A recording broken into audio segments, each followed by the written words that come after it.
Hello friends. Did you know that nearly 80% of those who watch my videos aren't subscribed? If you enjoy the content, I'd truly appreciate it if you hit that subscribe button. It helps a lot. Also, don't forget to leave a like and share your thoughts in the comments. Your interaction not only supports the channel's growth, but also helps these stories reach more people. Thank you all for being here. By the way, where are you watching from? Let me know in the comments.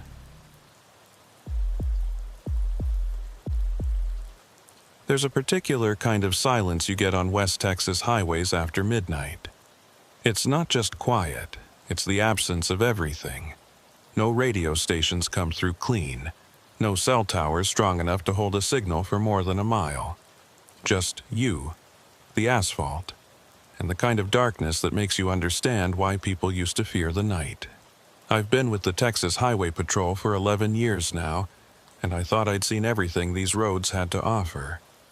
Thought I understood what loneliness looked like, what desperation smelled like, what fear sounded like through a cracked windshield at 3 in the morning. I was wrong. My name is Travis Beaufort, and I work the graveyard shift out of the Culberson County Patrol Station, about 60 miles east of El Paso. It's not glamorous work. Most nights I'm writing speeding tickets to truckers running late on their hauls, or calling in roadkill so the morning crew can scrape it off the blacktop before it causes an accident. Sometimes I pull over a drunk driver weaving between lanes. Sometimes I find a stranded motorist with a blown tire and no spare. It's routine, predictable, safe, in the way that routine makes anything safe. You stop thinking about what could happen because you've seen what does happen, and it's always the same. But that night, October 14th, 2011, started differently. Started with a call that didn't make sense from the beginning, and only got worse the deeper I looked. Dispatch came over the radio at 11:43 p.m., Unit 742. We've got a possible 1050 on Interstate 10 westbound, mile marker 217. Single vehicle. Caller reports seeing debris in the roadway. No confirmation of injuries. I keyed up. 742 copies. Show me en route. ETA 12 minutes. I was finishing up a fuel stop at a truck plaza just outside Van Horn, about 15 miles east of the reported location. I flipped on my light bar and pulled out onto the highway, pushing 75 in a 65 zone. Not racing, just moving with purpose. You learn to gauge urgency by the way dispatch delivers information. This one was calm. Matter of fact. No screaming in the background. No panicked caller begging for help. Just debris in the road. Probably a blown tire. Maybe a lost cargo strap. The highway stretched out in front of me like a ribbon of black glass. No other headlights. No taillights. Just the occasional reflective mile marker catching my high beams and throwing the light back at me. Out here, you can drive for 20 minutes without seeing another soul. It's a part of the appeal for some people. The isolation. The vastness. For me, it's just the job. I don't romanticize it. I don't hate it. It's what I do, and I do it well. At least, I used to think I did. I reached mile marker 217 at 11:56. My headlights swept across the roadway and I saw it immediately. A vehicle, off to the shoulder, nose down in the embankment at a steep angle. It was a late model sedan, dark blue or black. Hard to tell under the sodium glow of my spotlight. The rear end was still partially on the shoulder, hazard lights blinking in a slow hypnotic rhythm. No other vehicles around. No skid marks leading up to the point of departure from the road. No visible debris field. Just the car, sitting there like it had been gently placed. I pulled up behind it, angled my unit to block the lane, and activated my rear flashers. Standard traffic safety protocol. Then I radioed in. 742 on scene, mile marker 217 westbound. Single vehicle off roadway. No visible occupants. Stand by for further. Dispatch acknowledged. I stepped out of my unit, flashlight in hand, and approached the vehicle on foot. The night air was cool. Not cold, but enough to make you zip up your jacket. There was a faint smell of engine coolant in the air, sharp and chemical. The front bumper was crumpled, but not severely. The kind of damage you get from a low-speed impact with an immovable object. The hood was buckled slightly, radiator probably compromised, but the windshield was intact. Airbags hadn't deployed. I illuminated the interior with my flashlight. Driver's seat empty. Passenger seat empty. Back seat empty. No personal belongings visible. No purse, no phone, no water bottles, no fast food wrappers, nothing. The ignition was off, keys still in the switch. Driver's side door was closed, but not latched. It hung open about an inch, enough that the dome light was still trying to come on, but the battery had already drained too low to sustain it. I tried the handle. Door opened smoothly, no resistance. I leaned in, careful not to disturb anything, and checked the registration in the glove box.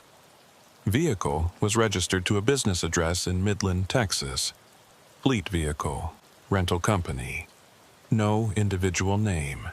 That explained the lack of personal items, but it didn't explain where the driver had gone. I did a 360 around the vehicle. No footprints leading away. No blood. No signs of a struggle. No skid marks. No burned rubber. No indication the driver had tried to avoid anything or correct a slide. It looked like the car had just rolled off the highway at a walking pace, drifted down the embankment, and stopped. I radioed again. 742 to dispatch. Vehicle is abandoned. Registration comes back to a rental company in Midland. No occupants on scene. Negative for visible injuries or distress indicators. Requesting wrecker and possible bolo on a missing driver. Dispatch responded. Copy 742. Stand by. I walked the perimeter again, this time widening my search radius. Swept my flashlight across the desert scrub on either side of the highway. Nothing. No movement. No reflections. No sounds except the wind pushing through the creosote bushes and the occasional truck blowing past on the opposite side of the median. I was about to return to my unit when I noticed something near the front driver's side tire. A small, rectangular object lying face down on the gravel. I crouched down, careful not to touch it, and illuminated it with my light. It was a driver's license. Texas issued, laminated. I could see the edge of a photo, but I didn't pick it up. Not yet. Not until I documented the scene. I pulled my department-issued camera from my duty belt and photographed the license in place. 3 angles. Wide, medium, close up. Then I pulled a pair of nitrile gloves from my pocket, snapped them on, and carefully lifted the license by the edges. Turned it over.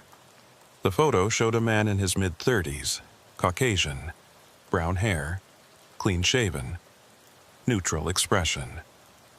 Name on the license was Michael Tennyson. Address in Amarillo. Expiration date still valid. No restrictions. I held the license up to my flashlight and examined it closely. No scratches, no bends, no signs of wear. It looked like it had been printed yesterday, but the issue date was 3 years prior. I bagged the license in a clear evidence sleeve and walked back to my unit. Ran the name and date of birth through our system. Came back clean. No warrants. No flags. No history. I expanded the search to include vehicle registrations. Nothing under that name. No rentals, no purchases, no insurance policies. It was like Michael Tennyson existed just enough to have a driver's license and nothing else. That bothered me. People leave trails, digital footprints, paper records, credit cards, employment history, something. But this guy was a ghost. Dispatch came back on the radio. 742, wrecker is en route. ETA 20 minutes. Do you need additional units? I keyed up, negative, dispatch, scene is secure, no hazards. I'll wait for the wrecker and clear. Copy. I stood there beside my unit, staring at that sedan, and tried to piece together what had happened. Driver leaves the road. No skid marks, no evasive maneuvers. Just a gentle drift onto the shoulder and down the embankment. Engine off. Keys in the ignition. Door unlatched. License on the ground. Driver gone. No footprints. No blood. No signs of disorientation or panic. It didn't add up. People don't just vanish. They walk away. Or they're taken, or they're hurt and hiding. But there was no evidence of any of those scenarios. The wrecker arrived at 12:32 a.m. Driver's name was Colt. I'd worked with him before. Good guy, efficient. Didn't ask questions he didn't need answered. He hooked up the sedan and winched it back onto the shoulder, then loaded it onto his flatbed. I handed him the incident report number and told him to take it to the impound yard in Van Horn. He nodded, strapped it down, and rolled out. I stayed behind for another 10 minutes, just to make sure I hadn't missed anything. Walked the scene one more time. Checked the drainage culvert under the highway. Looked for disturbed earth, broken branches, anything that might indicate someone had walked or crawled away. Nothing. I finally gave up and returned to my unit. I was about to clear the scene and head back on patrol when my radio crackled. 742, this is dispatch. We've got a second call. Possible 1050, same location, mile marker 217 westbound. Caller reports seeing debris in the roadway. I sat there for a moment staring at the radio. Same location. Same mile marker. Same complaint. But I was standing right there. There was no debris, no second vehicle. I keyed up, trying to keep my voice level. Dispatch, 742 is still on scene at mile marker 217. Negative for debris. Negative for additional vehicles. Can you confirm the caller's location? Stand by. A few seconds passed. Then dispatch came back. Negative, 742. Caller disconnected. Number comes back to a prepaid cell. No GPS data. No name associated. I felt a prickle of unease crawl up the back of my neck. Prepaid cells weren't unusual out here. Plenty of people used them. Truckers, migrant workers, people who didn't want their calls traced. But the timing was wrong. The location was wrong. And the fact that the caller had hung up before confirming anything felt deliberate. I radioed back. Copy, dispatch. I'm going to sit on this location for another 15. If we get a third call, let me know immediately. I killed my light bar and backed my unit into a shallow turnout about 50 yards east of mile marker 217. Positioned myself where I could see the road in both directions, but where I wouldn't be immediately visible to passing traffic. Then I waited. Minutes crawled by. A semi blew past, headed west, engine roaring. Then another, headed east. Then nothing. The silence settled back in, heavier this time. I kept my eyes on the mile marker, on the spot where the sedan had been, on the stretch of shoulder leading down into the scrub. At 1:17 a.m., I saw headlights approaching from the east. Single vehicle. Moving fast. I didn't turn on my lights, just watched. The vehicle passed my position, a white pickup truck, lifted suspension, aftermarket exhaust. It kept going, didn't slow down, didn't brake, just blew past mile marker 217 like it wasn't there. I let out a breath I didn't know I'd been holding. Then, about 200 yards past the marker, the truck's brake lights flared. Hard stop. The truck skidded slightly, tires biting into the asphalt, and came to a stop on the shoulder. I reached for my light bar switch, ready to activate it and roll up on the truck when the driver's door opened. A figure stepped out. Male, average height, wearing a dark jacket and jeans.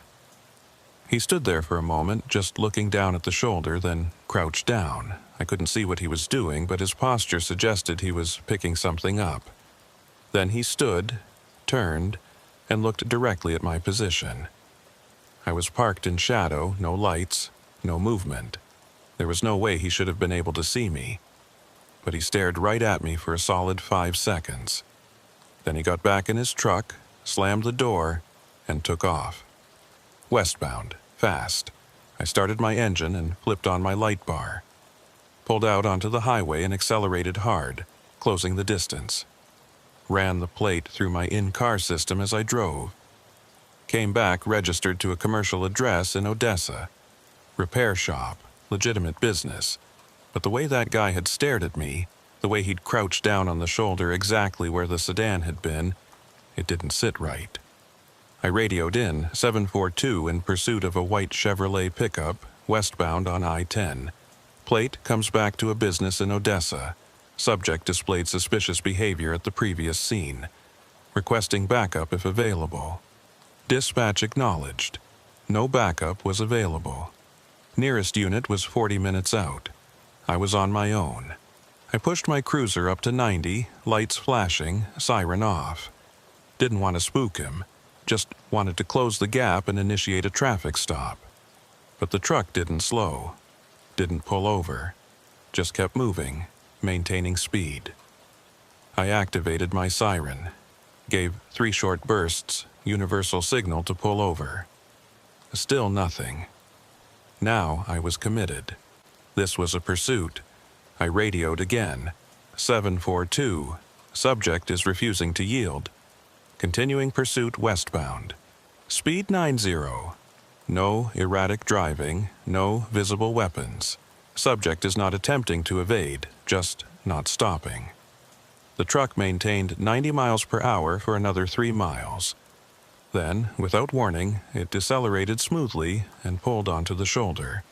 No sudden moves, no attempt to flee on foot. Just a calm, controlled stop. I positioned my unit behind it, offset to the driver's side, angled for cover. Activated my spotlight and illuminated the rear window. Couldn't see the driver. Windows were tinted dark. I stepped out, hand resting on my sidearm, and approached the driver's side. Standard felony stop protocol. Driver, turn off the engine and place the keys on the roof of the vehicle. Show me your hands. The engine shut off. Keys appeared on the roof. Then 2 hands, palms open, extended through the open window. Slow, deliberate, cooperative. I moved closer. Driver, step out of the vehicle slowly.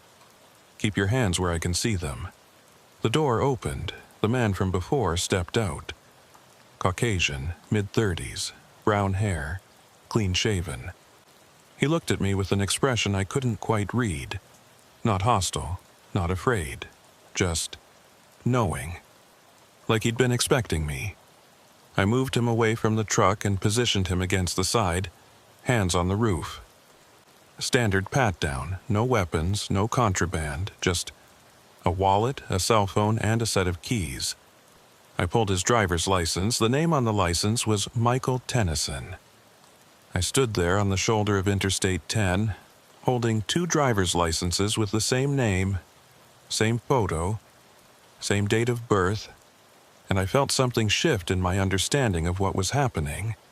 This wasn't a simple abandoned vehicle call anymore. This wasn't a confused driver who'd wandered off after a minor accident. This was something else entirely, and every instinct I'd developed over 11 years of patrol work was telling me to call it in, to get backup, to let someone else figure out what the hell was going on. But the nearest unit was 40 minutes away, and the man standing in front of me with his hands on the roof of his truck was calm, cooperative, and apparently impossible. I kept my hand near my sidearm and took a step back, maintaining distance. Sir, I need you to explain something to me. I just found this license at an accident scene 3 miles back. Same name, same photo, same information. And now you're here. How is that possible? He turned his head slightly, just enough to look at me over his shoulder. His expression hadn't changed. Still, that same knowing look, like he was waiting for me to catch up to something he already understood. "Officer Beaufort," he said quietly, "you need to stop looking for that car. You need to file your report, clear the scene, and forget you ever saw it." The use of my name without me providing it sent a jolt through my system. I hadn't identified myself. My nameplate was visible on my uniform, but he hadn't looked at it. He'd known who I was before I'd even approached his vehicle. I pulled my radio, 742 to dispatch. "I need a supervisor and backup to my location immediately. Subject has knowledge of ongoing investigation and is refusing to cooperate with identification verification. My location is westbound I-10, mile marker 220. I kept my eyes on him the entire time. He didn't move, didn't tense, just stood there with his hands on the truck like he had all the time in the world." Dispatch came back. "Copy 742. Sergeant Rayburn is en route from Van Horn. ETA 30 minutes. Do you need immediate assistance?" I keyed up again. "Negative. Scene is secure. Subject is compliant. I'll maintain position until supervisor arrives. 30 minutes. That was a long time to stand on the side of a highway with someone who shouldn't exist, but I'd done longer. I instructed the man to sit on the ground, hands visible, legs crossed. He complied without argument. I returned to my unit and retrieved a second pair of restraints from my equipment bag. Approached him from behind and secured his wrists with department-issued flex cuffs. Not because he was aggressive, not because he was resisting, but because nothing about this situation made sense and I wasn't taking chances. He didn't protest, didn't ask why. Just let me secure him and then settled back into a seated position, completely at ease. I walked back to my unit and ran every check I could think of. His name, his date of birth, his vehicle registration, his insurance. Everything came back clean. Too clean. No traffic violations, no criminal history, no warrants, no prior contacts with law enforcement. The registration on the truck showed it was owned by Lockridge Auto Repair in Odessa, which matched what I'd already run. But when I called the business number listed, it rang 6 times and went to voicemail. Closed for the night. I left a callback number and moved on. I pulled up his social security number through our database access. It existed. It was valid. It had been issued in 1976, which matched his approximate age. But when I cross-referenced it with employment records, I found nothing. No W-2s, no tax filings, no employment history at all for the past 8 years. That's when I started to feel it. That creeping sensation you get when you realize you're not just dealing with something unusual, you're dealing with something deliberate, something organized. People don't just exist without leaving paper trails. They don't have valid identification and clean records while simultaneously having no employment, no addresses, no financial footprint. Unless someone is actively maintaining that clean profile, unless someone is making sure they stay invisible. I looked at the man sitting on the shoulder, hands bound behind his back, and he looked back at me with that same calm expression. He wasn't nervous, wasn't sweating, wasn't fidgeting. He was just waiting. I stepped out of my unit and approached him again. "I'm going to ask you one more time. What were you doing at mile marker 217? Why did you stop exactly where that sedan went off the road? And how do you know my name?" He tilted his head slightly, considering the questions. Then he spoke, his voice low and even. "You found the car. You found the license. You ran the name. And now you think you're uncovering something. But you're not. You're just getting noticed. And that's worse." I felt a chill run through me despite the mild night air. Getting noticed by who? He smiled, but it didn't reach his eyes. "People who don't like questions, Officer Beaufort. People who make problems disappear. And right now, you're becoming a problem." Before I could respond, Headlights appeared in the distance, coming from the east. Fast. I recognized the light pattern immediately. Highway Patrol Supervisor Unit. Sergeant Hollis Rayburn. I'd worked under him for 6 years. He was solid, by the book. Not the kind of man who tolerated ambiguity or excuses. If anyone could make sense of this mess, it was him. The supervisor unit pulled up behind mine and Rayburn stepped out. He was in his mid-50s, gray hair cropped short, weathered face that had seen too many shifts in the sun. He walked toward me with that measured stride that veteran officers develop, taking in the scene as he approached. "Travis," he said, nodding at me, "what have we got?" I briefed him quickly. Abandoned sedan at mile marker 217. No driver. Found a license at the scene. Then this subject appears in a truck, stops at the same location, and has an identical license. Same name, same photo, same information. He knew my name without introduction. He's been uncooperative with explanations. Rayburn listened without interruption, his expression unreadable. When I finished, he walked over to the man sitting on the ground and looked down at him. "You got a name, son?" The man looked up at Rayburn and said nothing. Rayburn crouched down, bringing himself to eye level. "I'm Sergeant Hollis Rayburn, Texas Highway Patrol. You're being detained for investigation of suspicious activity and failure to provide satisfactory identification. You have the right to remain silent, but if you choose to speak, anything you say can and will be used against you in a court of law. You have the right to an attorney. If you cannot afford one, one will be appointed for you. Do you understand these rights?" The man nodded slowly. "I understand." Rayburn stood and walked back to me, lowering his voice. "You run his plates?" I nodded. "Comes back to a repair shop in Odessa." I called the number. Closed. No answer. Rayburn pulled his radio. "Dispatch, this is Unit 5-1. I need a records check on Lockridge Auto Repair, Odessa, Texas. Business license, owner information, anything you've got. Also, run a cross-check on any vehicles registered to that address." Dispatch acknowledged. We waited. The man on the ground remained motionless, his gaze fixed on some point in the distance. A few minutes later, dispatch came back. 5-1, Lockridge Auto Repair is a registered business. Owner of record is Etta May Lockridge. Business license current. No complaints, no violations. 12 vehicles registered to that address, all commercial. The truck at your location matches one of them. Rayburn looked at me. "So the truck's legit, the business is legit. But this guy's still not making sense." I pulled the 2 licenses from my pocket and handed them to Rayburn.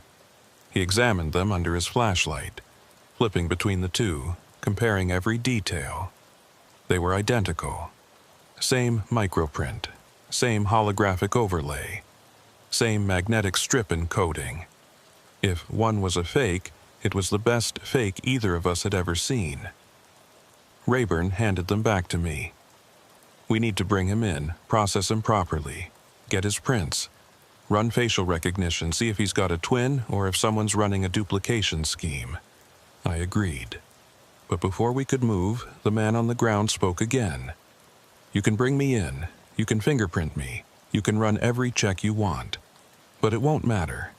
By the time you figure out what's happening, you'll be too deep to walk away." Rayburn's expression hardened. "Is that a threat?" The man shook his head. "It's a warning." Rayburn pulled him to his feet, not roughly but firmly.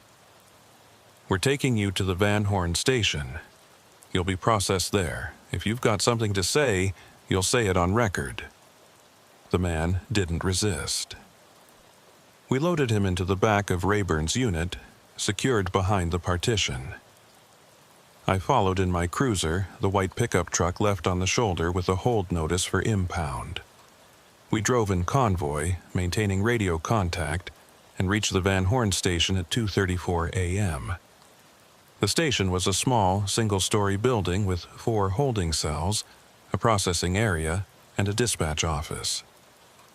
Rayburn brought the subject inside while I secured my unit and gathered the evidence bags containing both licenses. Inside, the fluorescent lights were harsh and clinical.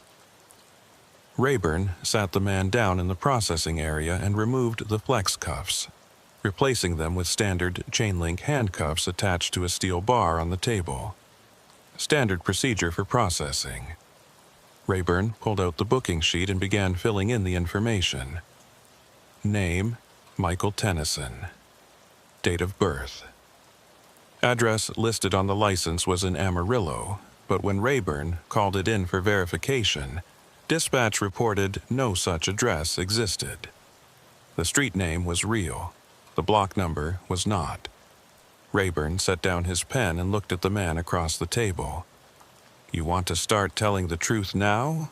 Or are we going to do this the hard way?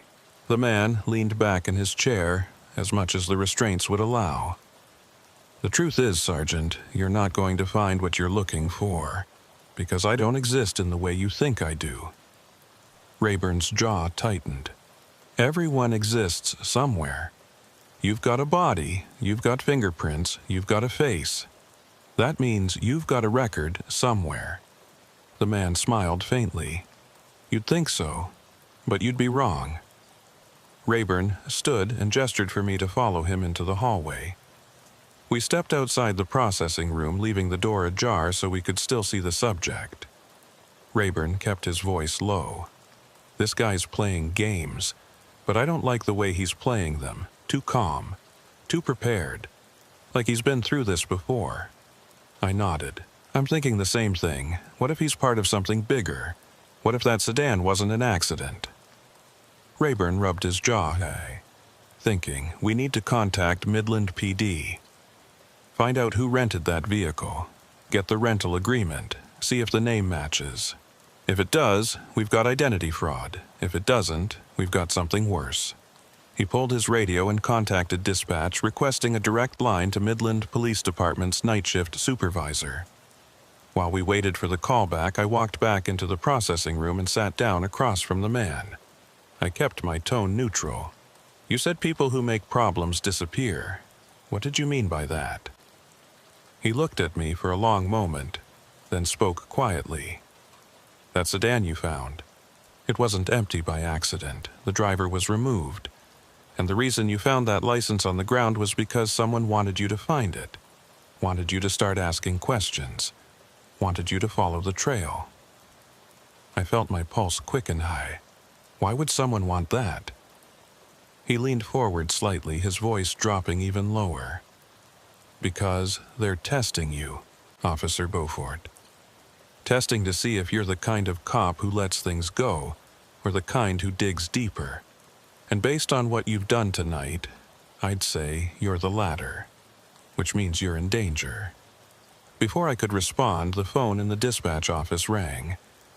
Rayburn answered it, spoke for a few minutes, then hung up. He walked back into the processing room, his expression grim. Midland PD just sent over the rental records. Vehicle was rented 3 days ago under the name Michael Tennyson. Credit card used for the deposit came back to a shell account. Routing number traces to a bank in the Cayman Islands. No physical address, no contact information. The whole thing's a ghost transaction. I looked at the man across the table. Who are you really? He met my gaze. I'm someone who was in the wrong place at the wrong time. Just like you. Rayburn pulled out his phone and took a photo of the man's face. Sent it to our database for facial recognition. We waited. 5 minutes. 10. Then the system came back with a hit. But it wasn't what we expected. The face matched a man named David Mercer, reported missing from Lubbock, Texas, 6 months ago. Last seen leaving a truck stop on Highway 84. No activity on his credit cards. No phone records. No sightings. Just gone. Rayburn showed me the screen. The photo was a match. Same face, same features. But the name was different. Rayburn looked at the man. So, which is it? Michael Tennyson or David Mercer? The man's expression didn't change. Does it matter? Rayburn's voice was cold now. Yeah, it matters. Because if you're David Mercer, you're a missing person. And that means someone's looking for you. And if you're not, then you're impersonating a missing person, which means you know what happened to him. Either way, you're going to start talking. The man sighed, as if resigning himself to something. You want to know what happened to David Mercer? Fine, he got curious, just like you. He saw something he wasn't supposed to see on one of these highways. Pulled over to check it out. And they took him. Repurposed him. Gave him a new name, a new identity. Put him to work. I felt a wave of nausea. Took him. Who took him? The man looked at both of us, and for the first time, I saw something other than calm in his eyes.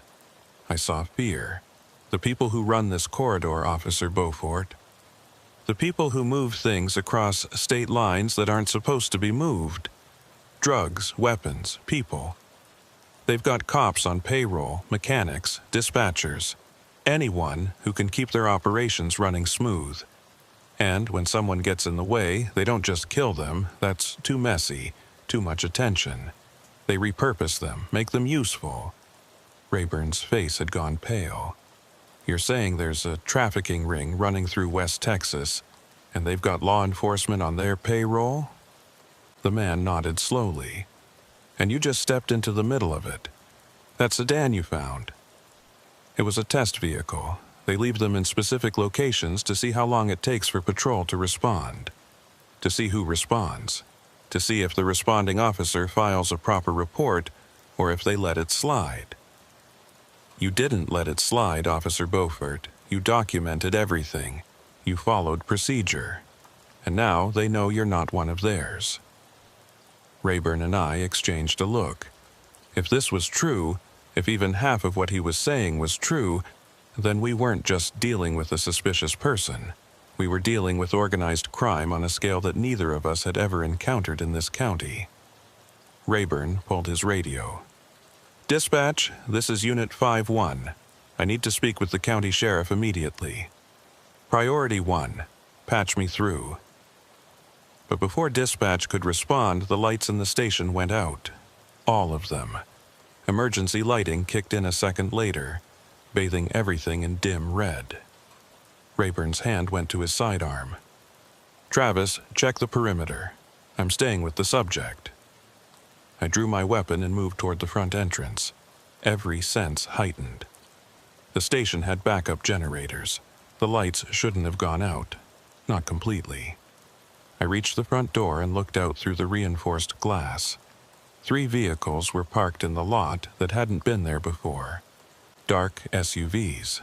No markings. No lights. And standing in front of them were 6 men in tactical gear, faces covered, weapons drawn. They weren't moving. Just standing there. Watching. I keyed my radio. "Sarge, we've got a problem." The red emergency lighting cast everything in a crimson haze that made it hard to distinguish shapes from shadows.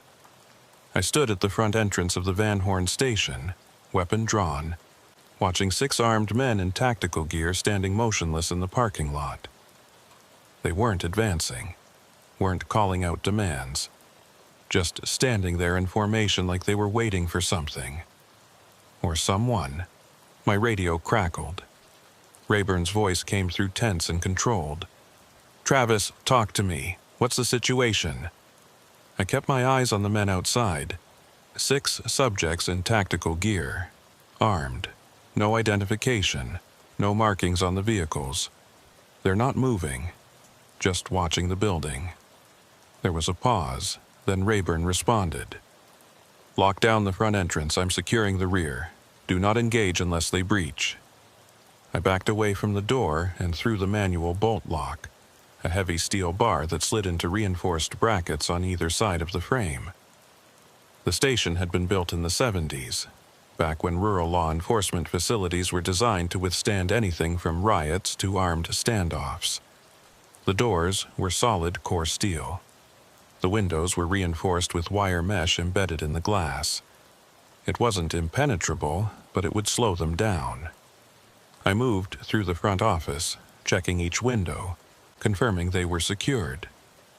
My heart was hammering against my ribs, but my hands were steady. Training takes over in moments like this.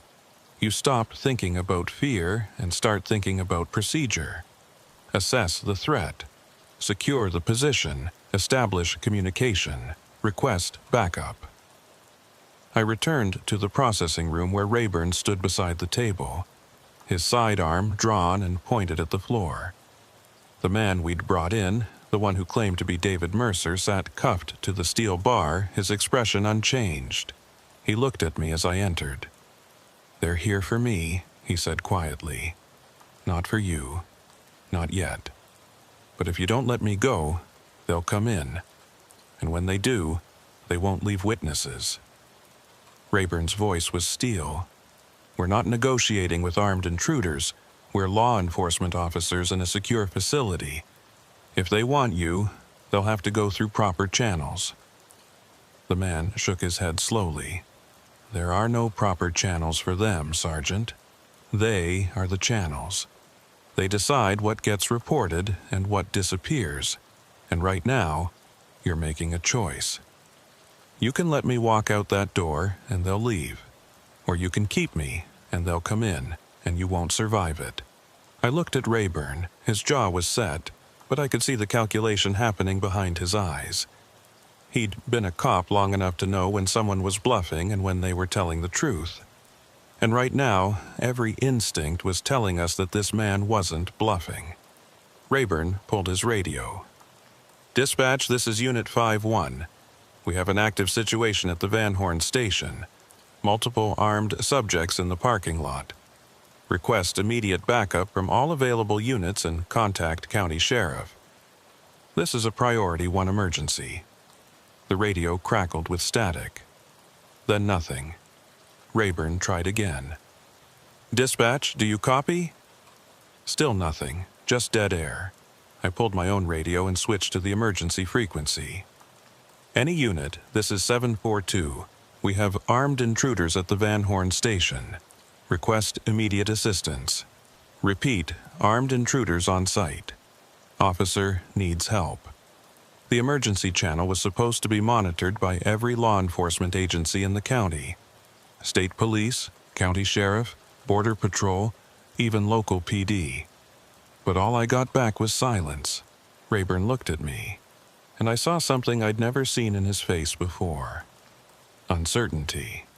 "They've cut the communications," he said quietly. "Landlines, radio, probably cell service too. We're isolated."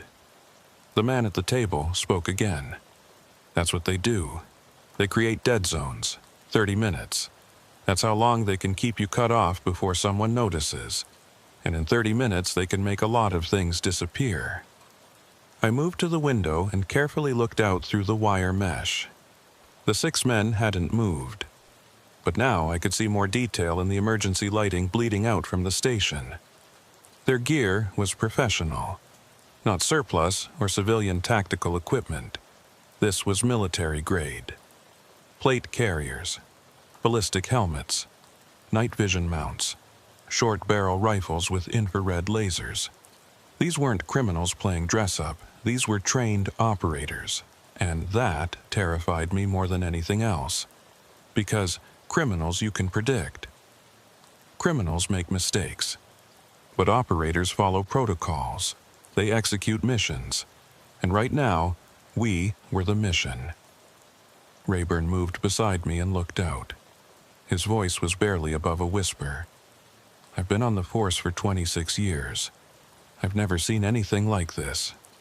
I nodded. "Neither have I. But that doesn't change what we have to do. We hold this position. We protect the subject in custody. We follow procedure." Rayburn looked at me for a long moment. Then he nodded. "You're right. We're cops. We don't surrender to armed thugs, no matter who they work for."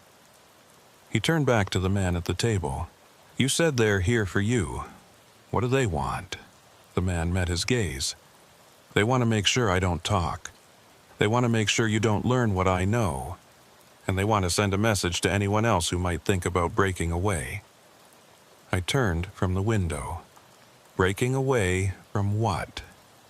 The man leaned forward as much as the cuffs would allow. From the network, the system, whatever you want to call it.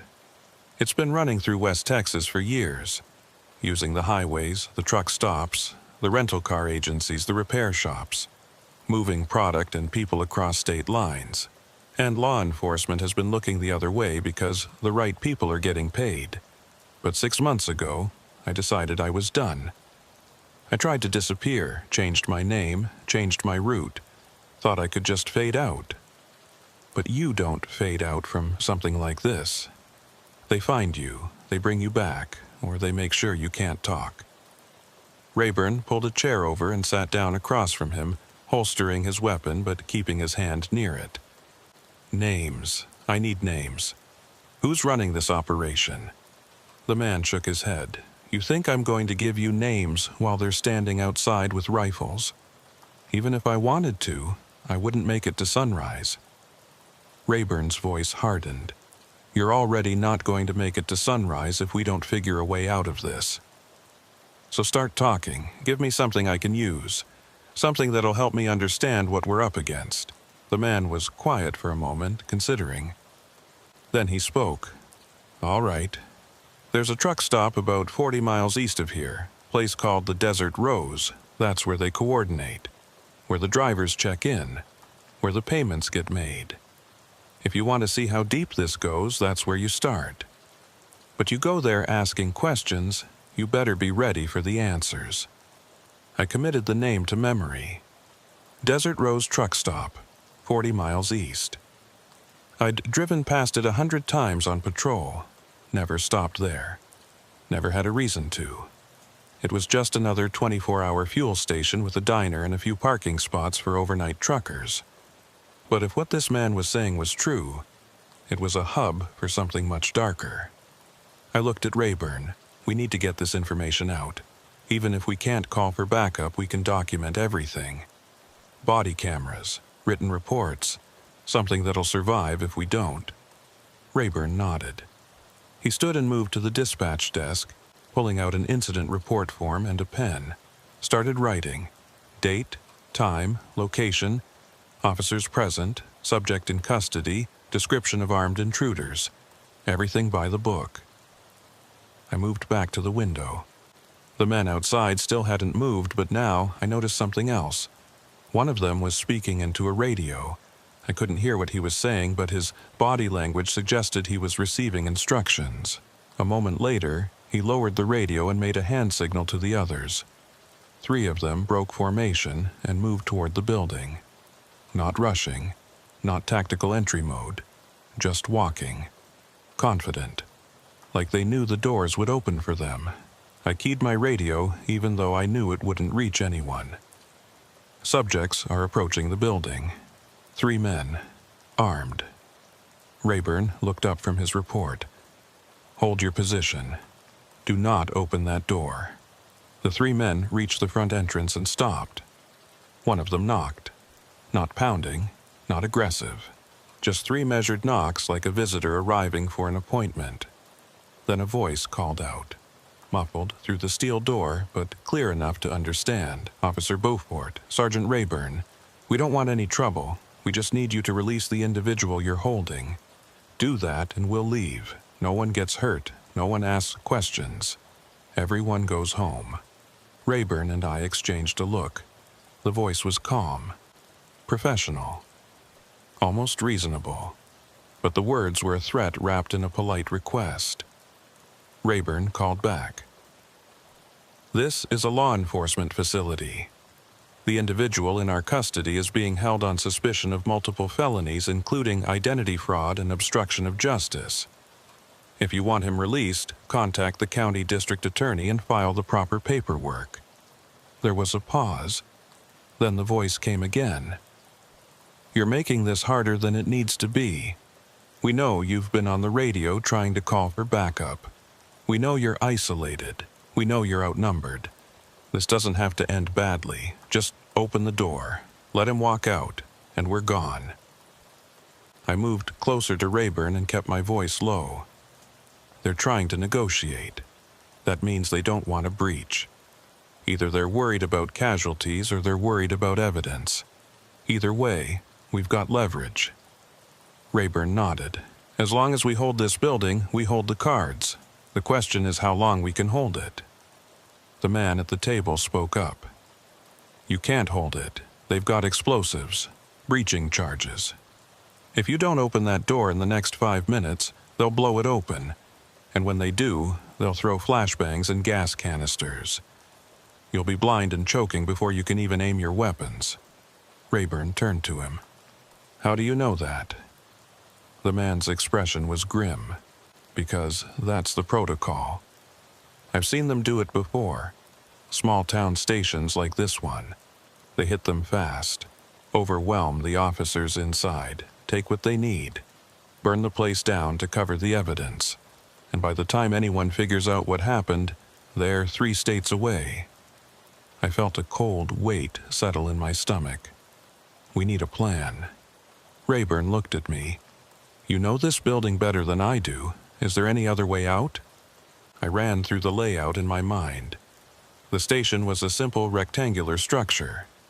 Front entrance, rear exit, 4 holding cells along the back wall, dispatch office, processing room, storage closet.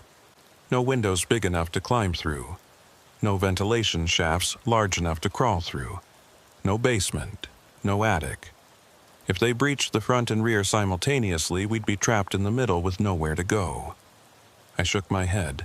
No secondary exits, but we've got the holding cells. Steel doors, reinforced walls. If it comes down to it, we lock ourselves in and wait them out. Rayburn considered this. It's not ideal, but it's better than getting caught in a crossfire. He looked at the man cuffed to the table. You're coming with us. The man nodded. I expected that. Rayburn pulled his keys and unlocked the cuffs from the steel bar, then re-secured them in front of the man instead of behind. Gave him enough mobility to move, but not enough to be a threat. Then Rayburn pulled his sidearm again and gestured toward the back hallway. Move. We walked in single file, Rayburn in front, the man in the middle. Me bringing up the rear, weapon drawn, eyes on every corner. The red emergency lighting made everything look like a scene from a nightmare. Shadows stretched and twisted. Every sound seemed amplified. The hum of the backup generator, the creak of old floorboards, the faint whisper of wind through the ventilation system. We reached the holding cells. 4 identical units, each with a steel door, a small observation window, and a concrete bench inside. Rayburn opened the second cell and motioned for the man to enter. He did so without resistance. Rayburn closed the door and locked it, then turned to me. You take cell 3, I'll take cell 4. We keep the doors unlocked from the inside. If they breach, we lock ourselves in. If they try to burn us out, we use the fire extinguishers in the hallway. And if they get through the cell doors, we fight. I nodded, understood. I moved into cell 3 and positioned myself where I could see the hallway through the observation window.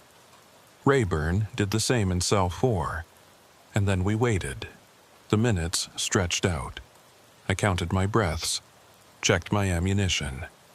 17 rounds in my Glock, 2 spare magazines on my belt, 51 rounds total. More than I'd ever fired in the line of duty, but maybe not enough for what was coming. I thought about my training, active shooter protocols, barricaded suspect procedures, tactical entry responses. But none of it covered this. None of it prepared you for the moment when you realized the people outside weren't criminals. They were something else. Something with resources and planning and the kind of institutional support that made them untouchable. Then I heard it. A metallic scraping sound from the front of the building, followed by a dull thud. Then silence. I keyed my radio knowing Rayburn could hear me even if no one else could. They're setting charges. Rayburn's voice came back. Copy. Hold position. I pressed myself against the wall of the cell, angling my body so I wouldn't be in the direct path of the blast wave. covered my ears, opened my mouth slightly to equalize pressure, and waited. The explosion, when it came, was louder than I expected.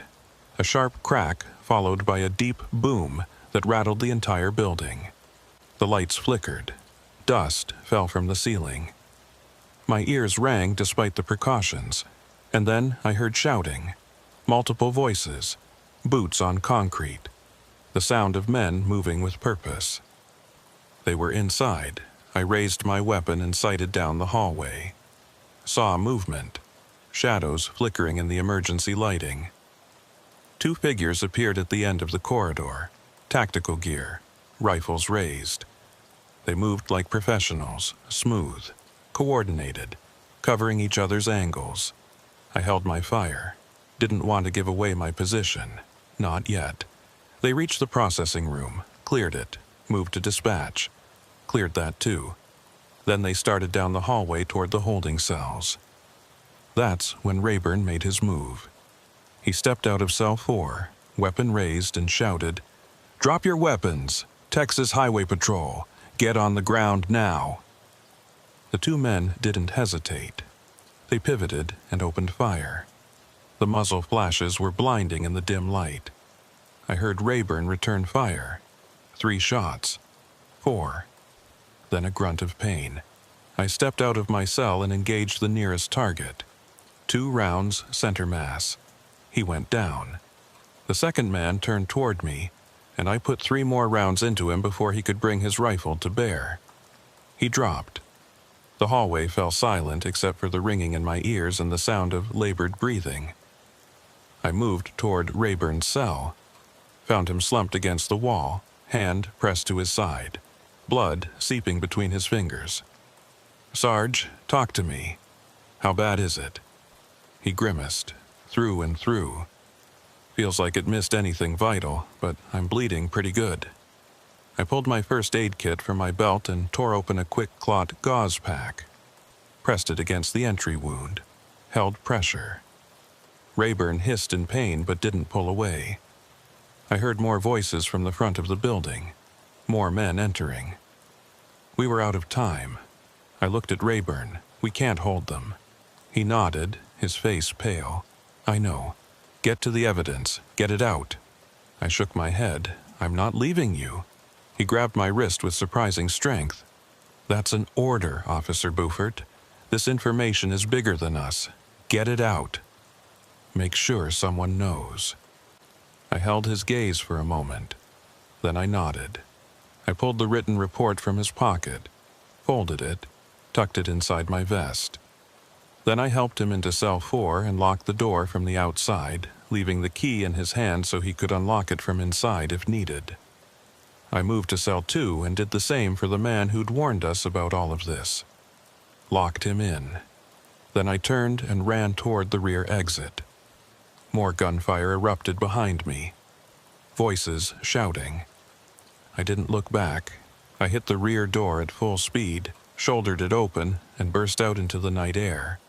The parking lot behind the station was empty except for my cruiser and Rayburn's supervisor unit. I sprinted toward my vehicle, keys already in hand, and threw myself into the driver's seat. The engine roared to life. I threw it into reverse and punched the accelerator. Tires screamed on the pavement. I saw 2 men emerge from the rear door, rifles raised. Heard the crack of bullets punching through metal. My rear window exploded. I shifted into drive and floored it, fishtailing out of the lot and onto the access road. More gunfire. My side mirror disintegrated. A round punched through the rear panel and exited through the dashboard, missing my leg by inches. I kept driving. Didn't slow down, didn't look back. Just focused on the road ahead and the report pressed against my chest. The report that might be the only thing that survived this night. I drove east on Interstate 10 with no lights, no sirens, just the engine screaming and the wind howling through the shattered rear window. My hands were locked on the steering wheel, knuckles white. Every instinct screaming at me to keep moving, put distance between myself and whatever had just happened at the Van Horn station. The report was pressed against my chest inside my vest, and I could feel it there like a lead weight. Physical evidence, written testimony, names and locations and details that could bring down an entire network if I could just get it to the right people. If I could survive long enough to make that happen. My radio was still dead. No dispatch, no backup channels, no emergency frequency. Just static. I tried my cell phone. No signal. They'd said 30 minutes. That's how long they could keep a dead zone active. I checked my watch. It had been 18 minutes since the lights went out at the station. 12 minutes left before communications came back online. 12 minutes before I could call for help. 12 minutes before anyone even knew something had gone wrong. I had to stay mobile, had to keep moving. The moment I stopped, the moment I became a stationary target, they'd find me. And I had no illusions about what would happen if they did. I passed mile marker 243, 244, 245. The highway was empty. No other vehicles. No trucks. No civilians. Just me and the broken white lines disappearing under my hood. I kept checking my mirrors, expecting to see headlights behind me, expecting to see those dark SUVs bearing down on my position. But there was nothing. Just darkness. And somehow that was worse, because it meant they weren't chasing me. They didn't need to. They knew where I was going, knew the roads I'd take, knew the places I might run to. They'd been doing this long enough to understand how cops think, how we react under pressure, what routes we choose when we're desperate. The Desert Rose truck stop appeared ahead, exactly where the man at the station had said it would be, 40 miles east. I'd driven past it countless times without a second thought. It was just another fuel station with a diner attached, the kind of place where truckers grabbed coffee and a meal before pushing on to their next delivery. But now, looking at it through the lens of everything I'd learned tonight, it took on a different quality. The lights were too bright, the parking lot too organized. The semi-trucks lined up in perfect rows like soldiers at attention. I slowed as I passed, just enough to get a look without drawing attention. 3 trucks, all with identical paint schemes. Dark blue cabs, white trailers. No company logos, no DOT numbers visible from the road. That should have been my first clue. Federal law requires commercial vehicles to display their identification clearly. But these trucks were clean, anonymous, designed not to be remembered. I kept driving, but I committed every detail to memory. Plate numbers, trailer configurations, the make and model of the cabs. If I made it through this, if I managed to get this information to someone who could act on it, I wanted to give them everything, every piece of evidence I could gather. My watch read 11 minutes. Communications would be back online soon. I needed to find a place to stop, somewhere I could make calls without being exposed, somewhere with witnesses, somewhere public enough that they couldn't just disappear me without drawing attention. I saw a sign for a rest area 2 miles ahead. State-maintained facility. Bathrooms, picnic tables, probably cameras. Not ideal, but better than staying on the move where they could force me off the road without anyone seeing. I took the exit and pulled into the rest area, parking under a light near the main building. Left the engine running, kept my weapon on my lap. I tried my radio again, still dead. Tried my cell phone, still no signal. I checked my watch, 9 minutes. The waiting was agony. Every second felt like an hour. Every sound made me reach for my gun. A semi-truck pulled into the rest area and parked 3 spaces away from me. The driver climbed out, stretched, and walked toward the restrooms without looking in my direction. Normal. Routine. But my hand stayed on my weapon anyway. I couldn't trust normal anymore, couldn't trust routine. Everything was suspect now. 8 minutes. I pulled the report from inside my vest and read through it again. Rayburn's handwriting was precise, methodical. He'd documented everything: the abandoned sedan, the duplicate licenses, the man claiming to be David Mercer, the armed intruders, the communications blackout, the assault on the station, names, times, badge numbers, everything an investigator would need to start building a case. But it was just paper, just words. Without corroboration, without physical evidence, without witnesses who'd survived to testify, it was just a story, a conspiracy theory, something that could be dismissed or discredited or buried in a file cabinet somewhere. 7 minutes. The truck driver emerged from the restroom and walked back to his vehicle, climbed into the cab, started the engine. But he didn't leave, just sat there with the engine idling. I watched him in my side mirror, couldn't see his face. Couldn't tell if he was looking at me or just checking his logbook or talking on his CB radio. But something about the way he'd positioned his truck, angled so he had a clear line of sight to my cruiser, made the hair on the back of my neck stand up. I put my hand on the gear shift, ready to move if I needed to. 6 minutes. Another vehicle entered the rest area. A dark sedan, not an SUV like the ones at the station, but similar. Government plates, tinted windows. It drove slowly through the parking lot, passing empty spaces, and pulled into a spot directly across from me. The engine shut off. The lights went dark. Nobody got out. I couldn't see through the tinted windows, couldn't tell how many people were inside. But I knew with absolute certainty that this wasn't a coincidence. Knew that they'd found me, knew that I had maybe seconds before they made their move. I threw my cruiser into reverse and backed out of the space. The sedan's headlights flashed on. High beams. Blinding. I shifted into drive and floored the accelerator. Heard the roar of the truck's diesel engine as it lurched forward, trying to cut me off. I jerked the wheel hard right, cutting across 2 empty spaces, and shot toward the exit ramp. The sedan followed. So did the truck. I hit the on-ramp doing 60 and merged back onto the interstate. Checked my mirrors. Both vehicles were behind me now, closing fast. 5 minutes, I pushed the cruiser harder. 70, 80, 90. The engine was screaming. The steering wheel shook. Wind tore through the broken rear window like a living thing. The sedan matched my speed easily, staying 3 car lengths back.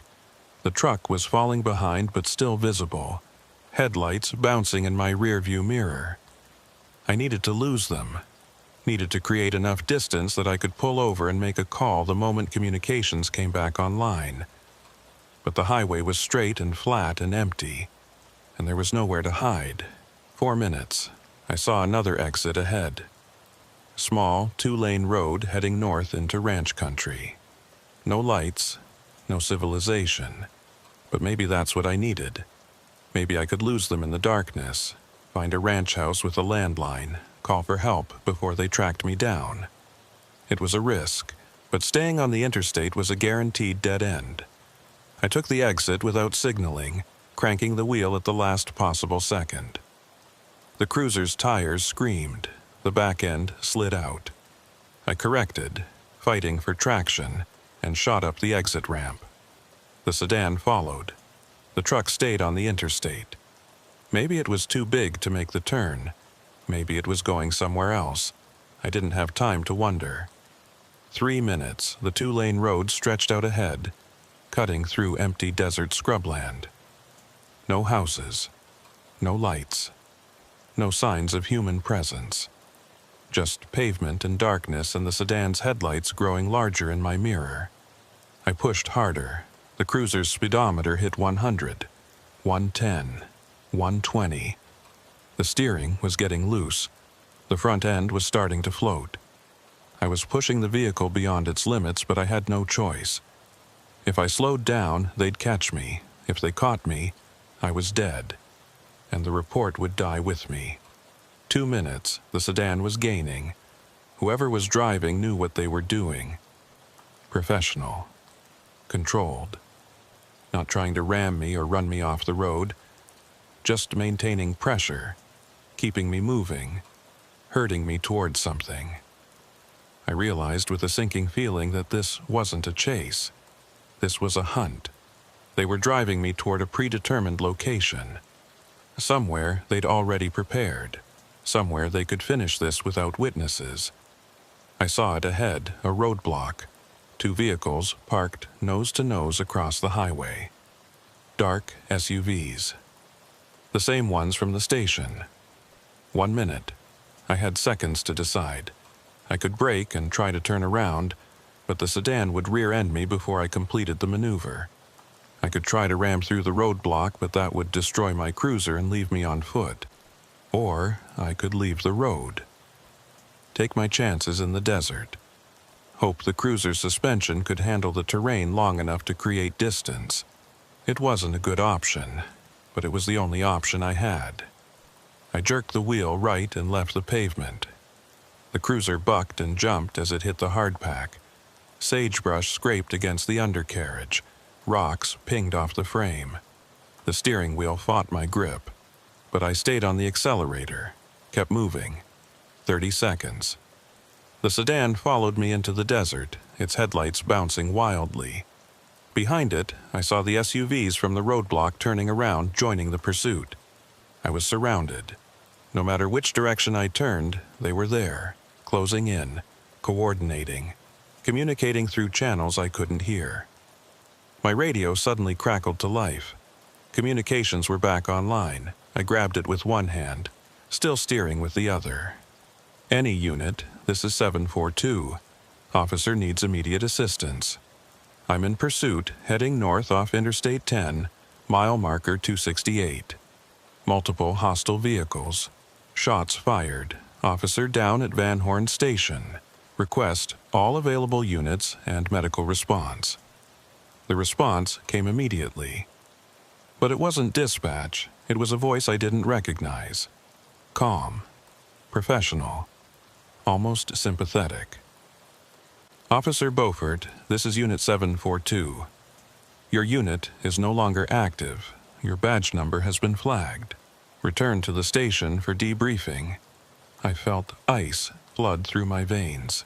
They'd already gotten into the system, already marked me as compromised, already made it so that any call I made, any request for help, would be filtered through their people first.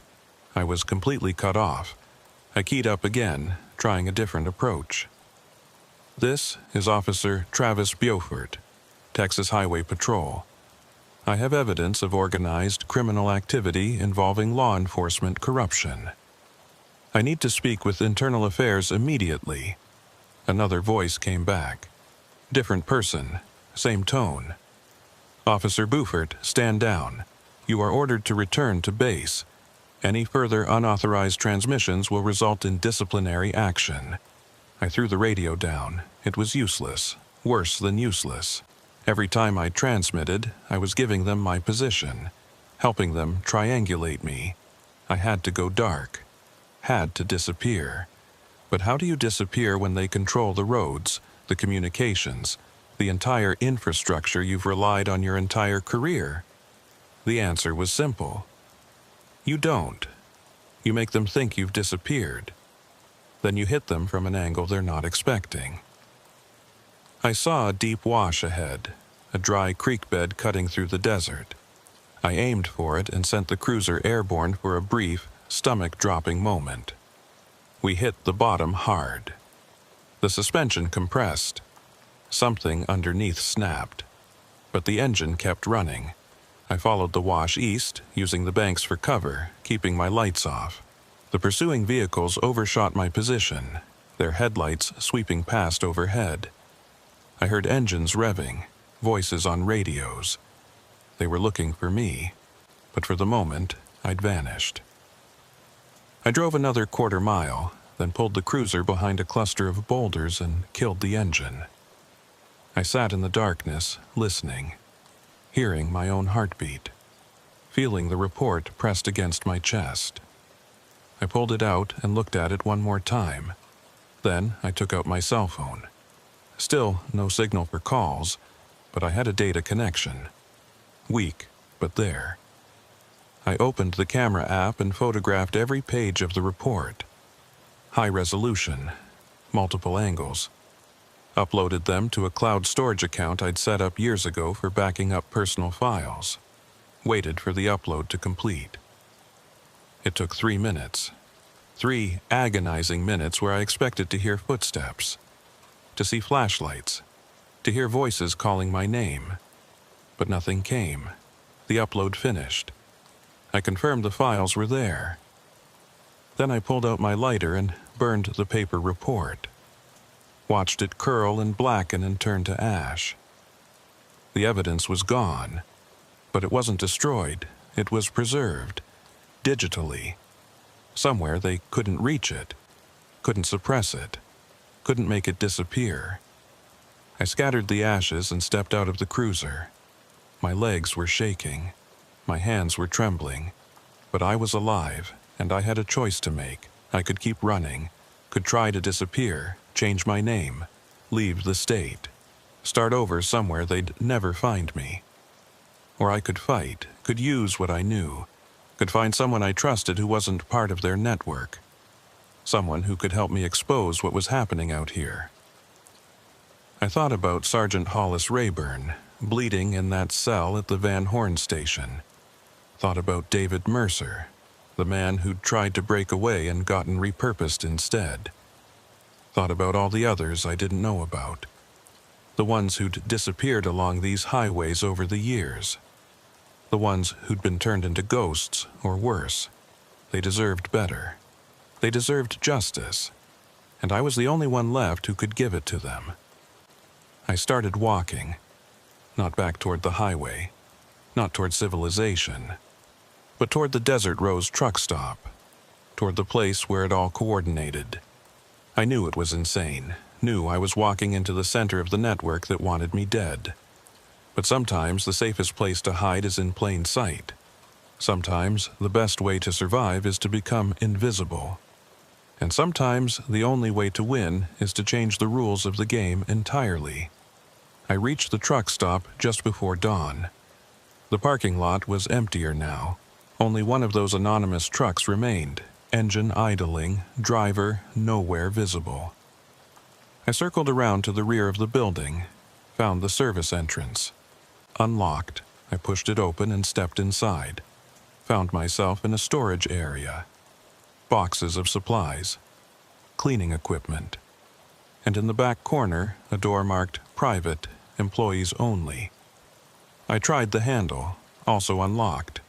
Beyond it was a staircase leading down. I descended into darkness, one hand on the rail, the other on my weapon. At the bottom was another door.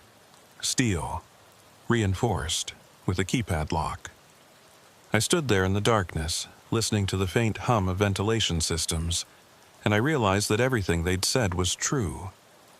There was a network. There was infrastructure. There were facilities hidden beneath places no one would think to look. And somewhere down here, there were answers. I pulled out my cell phone and took a photo of the door, the keypad, the reinforced frame. Uploaded it to the same cloud account. Then I turned and walked back up the stairs. I'd seen enough, had documented enough. Now I needed to get out and find someone who could act on this information. Someone outside the network. Someone they hadn't compromised yet. I emerged from the building just as the sun was breaking over the horizon. Walked across the parking lot toward the diner section.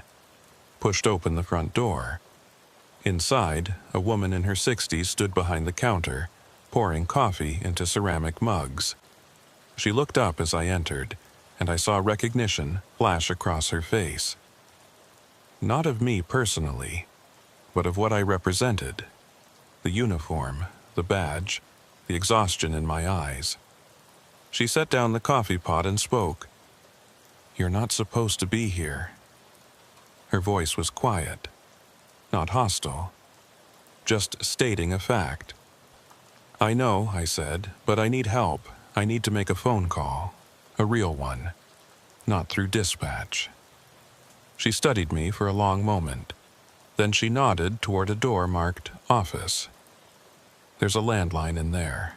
Direct line. Not connected to anything else. Use it, then leave, and don't come back. I nodded. Thank you. She didn't respond. Just picked up her coffee pot and went back to work like nothing had happened. I walked into the office and closed the door behind me. Picked up the phone. Dialed a number I'd memorized years ago during training. FBI field office, El Paso. It rang 4 times. Then someone answered. Federal Bureau of Investigation, Agent Paxton speaking. How can I help you? I took a breath. My name is Travis Buford. I'm a Texas Highway Patrol officer, and I have evidence of a criminal network operating through West Texas that involves corruption at multiple levels of law enforcement. I need to speak with someone immediately. There was a pause. Then the voice came back. Different now. More focused. Officer Beaufort, can you tell me your current location? I hesitated. Something in the way he'd asked the question didn't sit right. The pause had been too long. Like he was checking something. Verifying something. Making sure before he committed to a response. I thought about the way they'd compromised dispatch. The way they'd flagged my badge number. The way they seemed to be everywhere I turned. And I realized with a cold certainty that if they had people in the highway patrol, if they had people in dispatch, then they probably had people in the FBI too. I hung up the phone without answering. Stood there in the office, staring at the dead receiver, and understood that I was completely alone. That there was no backup coming. No cavalry riding over the hill. No authority I could trust. Just me and the digital copies of a report that might never see the light of day. I walked out of the office. The woman behind the counter didn't look at me as I passed. I pushed through the front door and stepped out into the morning sun. The anonymous truck was gone now. The parking lot was empty except for a few civilian vehicles. I started walking, away from the truck stop, away from the highway, into the desert where the heat and the silence and the vastness could swallow a person whole. I didn't know where I was going, didn't have a plan. But I knew one thing with absolute certainty. They were still out there, still watching, still waiting. And until I figured out how to expose them, how to bring their entire network crashing down, I was going to keep moving, keep surviving, keep fighting. Because that's what cops do. We don't quit. Even when the system turns against us, even when we're alone, even when every instinct screams to run. The heat in South Texas doesn't just sit on you during the day. It lingers. Seeps into the asphalt and the dirt and the metal of your patrol unit, then radiates back out all night long like the earth itself is running a fever. I've worked the border routes for 7 years now, and I still haven't gotten used to it. The way the air shimmers even after sunset. The way your uniform sticks to your back no matter how high you crank the AC. The way everything out here feels like it's waiting for something. Waiting to break, waiting to burn, waiting to reveal what it's been hiding. My name is Coleman Reddick, and I'm a Texas Highway Patrol officer stationed out of Zapata County, about 60 miles south of Laredo. The stretch of highway I patrol runs parallel to the Rio Grande, cutting through ranch land and mesquite flats where the only signs of civilization are the occasional border patrol checkpoint and the trucks that roll through day and night, carrying everything from produce to electronics to things nobody talks about. You learn not to ask too many questions out here. You learn to write your tickets, file your reports, and let the federal boys handle the complicated stuff. That's what keeps you alive. That's what keeps you employed. That's what I told myself for 7 years. Until the night of September 9th, 2011, when my partner Waylon Greer and I pulled over a semi-truck that should have been left alone. It was just after 10 p.m. We were running southbound patrol on Highway 83 about 12 miles north of the Roma checkpoint. Traffic was light. a few sedans heading home from evening shifts, a pickup truck hauling a horse trailer. Nothing unusual. Then we saw the semi. It was a standard 18-wheeler, white cab, unmarked white trailer, moving about 5 miles under the speed limit in the right lane. That by itself wasn't suspicious. Truckers run conservative speeds all the time, especially when they were hauling valuable cargo. But something about the way it was moving caught my attention. Too careful, too deliberate. Like the driver was trying very hard not to be noticed. I was behind the wheel. Waylon sat in the passenger seat, working through a stack of traffic citations from earlier in the shift. I nodded toward the semi ahead of us. "What do you think?" Waylon looked up from his paperwork and studied the truck for a moment. He was older than me by 15 years, close to retirement, with the kind of weathered face that comes from 3 decades of working outdoors in harsh climates. He'd seen everything, done everything, and he had instincts that I'd learned to trust. He frowned slightly. Riding low, real low. Either he's overweight or he's carrying something dense. I dropped back a few car lengths and paced the truck, watching its suspension. Waylon was right. The trailer was riding lower than it should have been, even accounting for a full load. The tires were compressed more than normal. The rear axles were straining. I activated my radar, clocked the truck at 58 miles per hour. Speed limit was 65. Not a violation, but combined with the heavy load and the overly cautious driving, it was enough to justify a safety inspection. I flipped on my light bar and gave a short siren burst. The truck's brake lights flared immediately. No hesitation. No attempt to run. Just smooth, controlled deceleration and a clean pull onto the shoulder.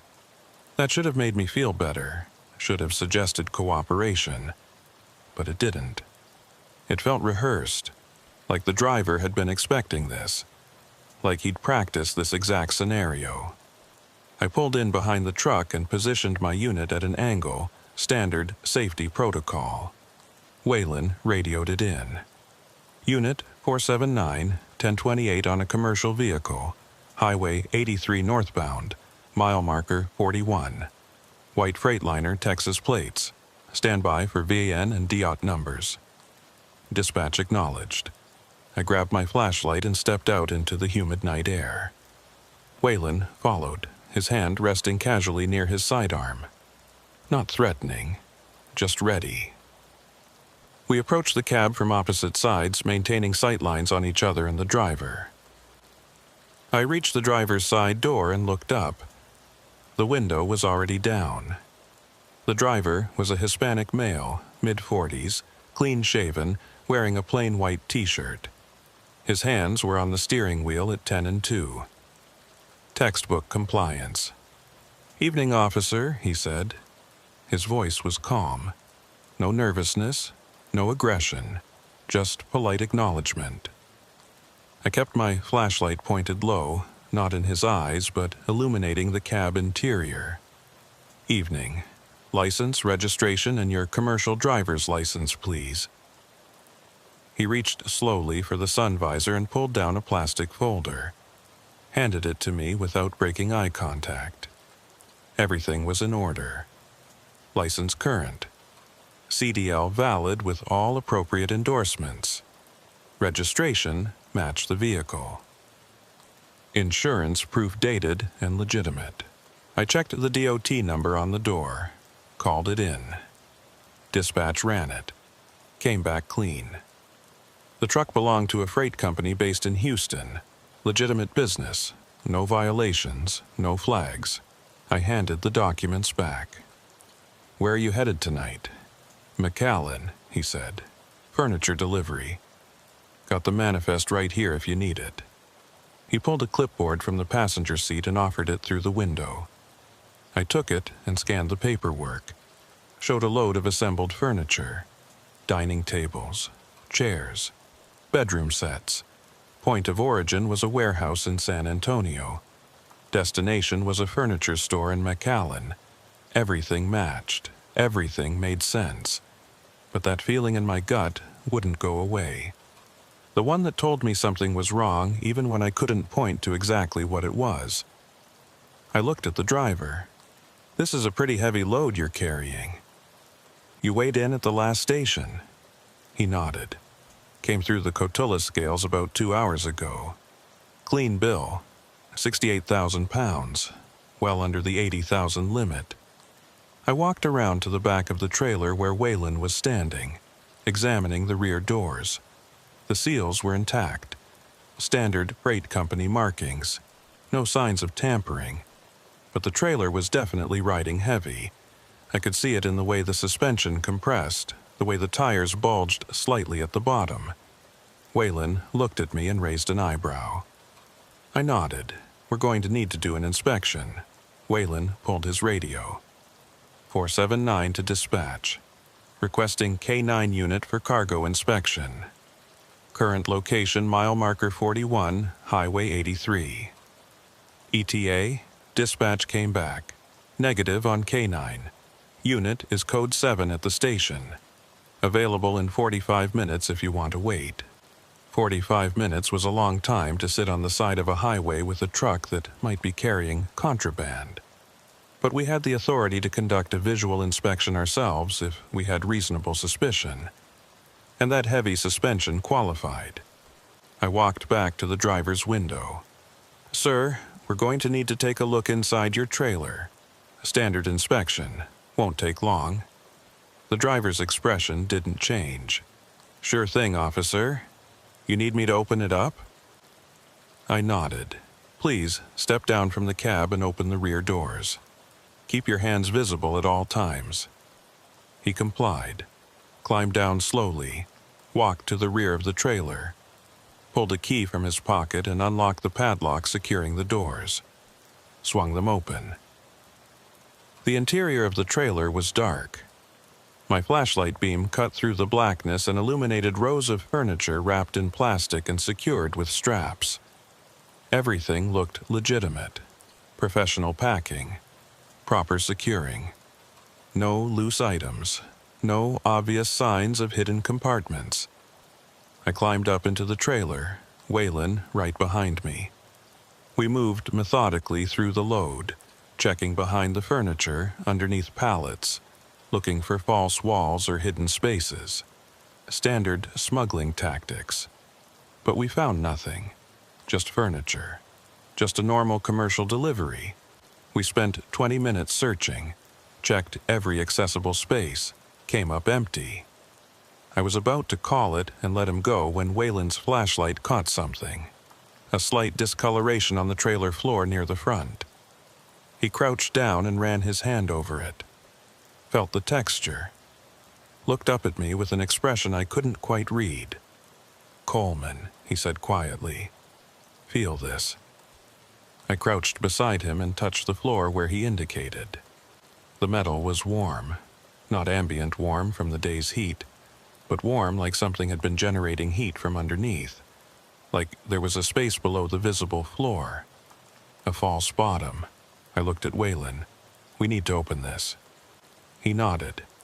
We climbed out of the trailer and walked back to the driver. "Sir, does this trailer have a secondary cargo area?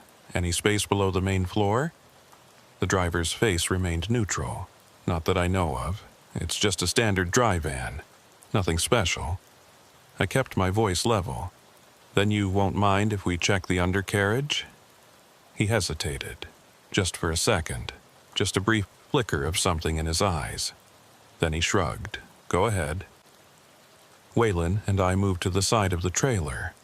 I dropped to the ground and shone my flashlight underneath. The undercarriage looked standard at first. Axles, brake lines, electrical connections. But then I saw it. A hydraulic system running along the frame. Small pistons connected to what looked like a lifting mechanism. I followed the lines forward and found a panel. Rectangular, about 4 feet by 6 feet. Secured with industrial latches. I crawled out from under the trailer and stood up, brushing dirt from my uniform. "Waylon, call for backup. And call Border Patrol. We've got a hidden compartment." The driver's demeanor changed instantly. Not aggressive, not running, just resigned. Like he'd known this moment was coming and had accepted it. Waylon keyed his radio, 479, to dispatch.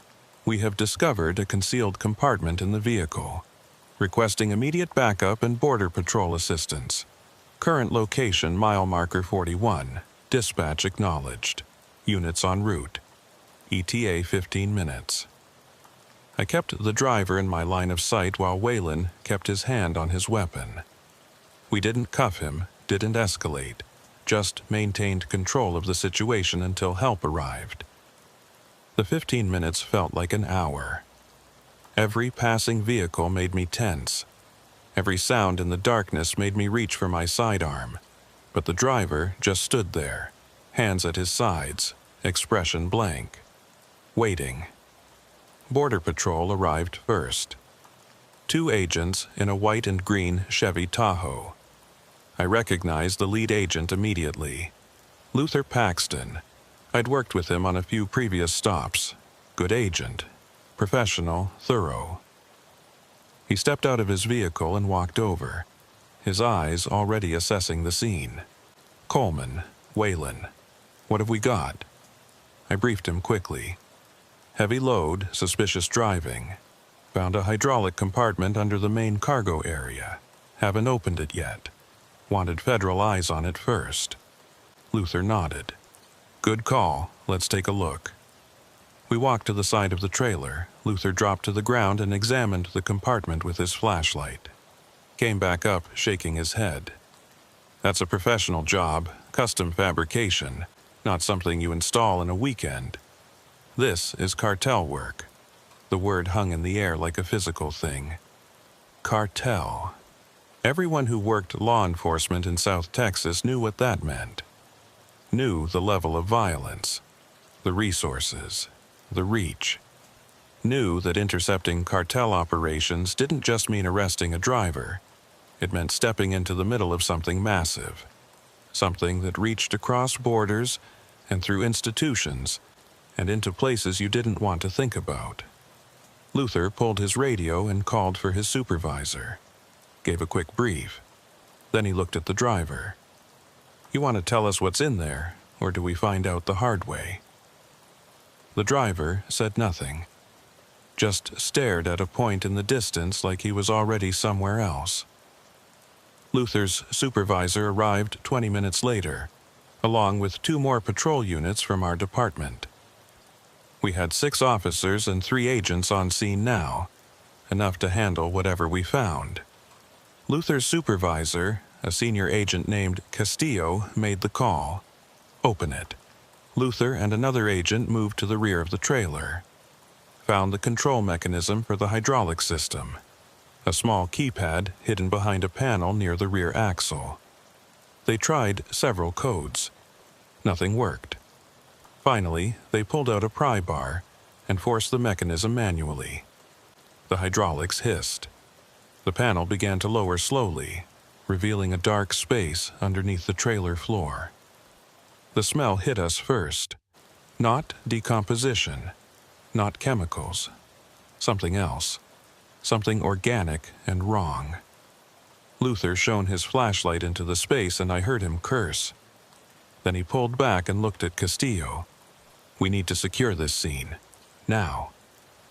I moved closer, looked into the compartment, and felt my blood turn to ice. The space was about 3 feet deep, running the length of the trailer. And it wasn't empty.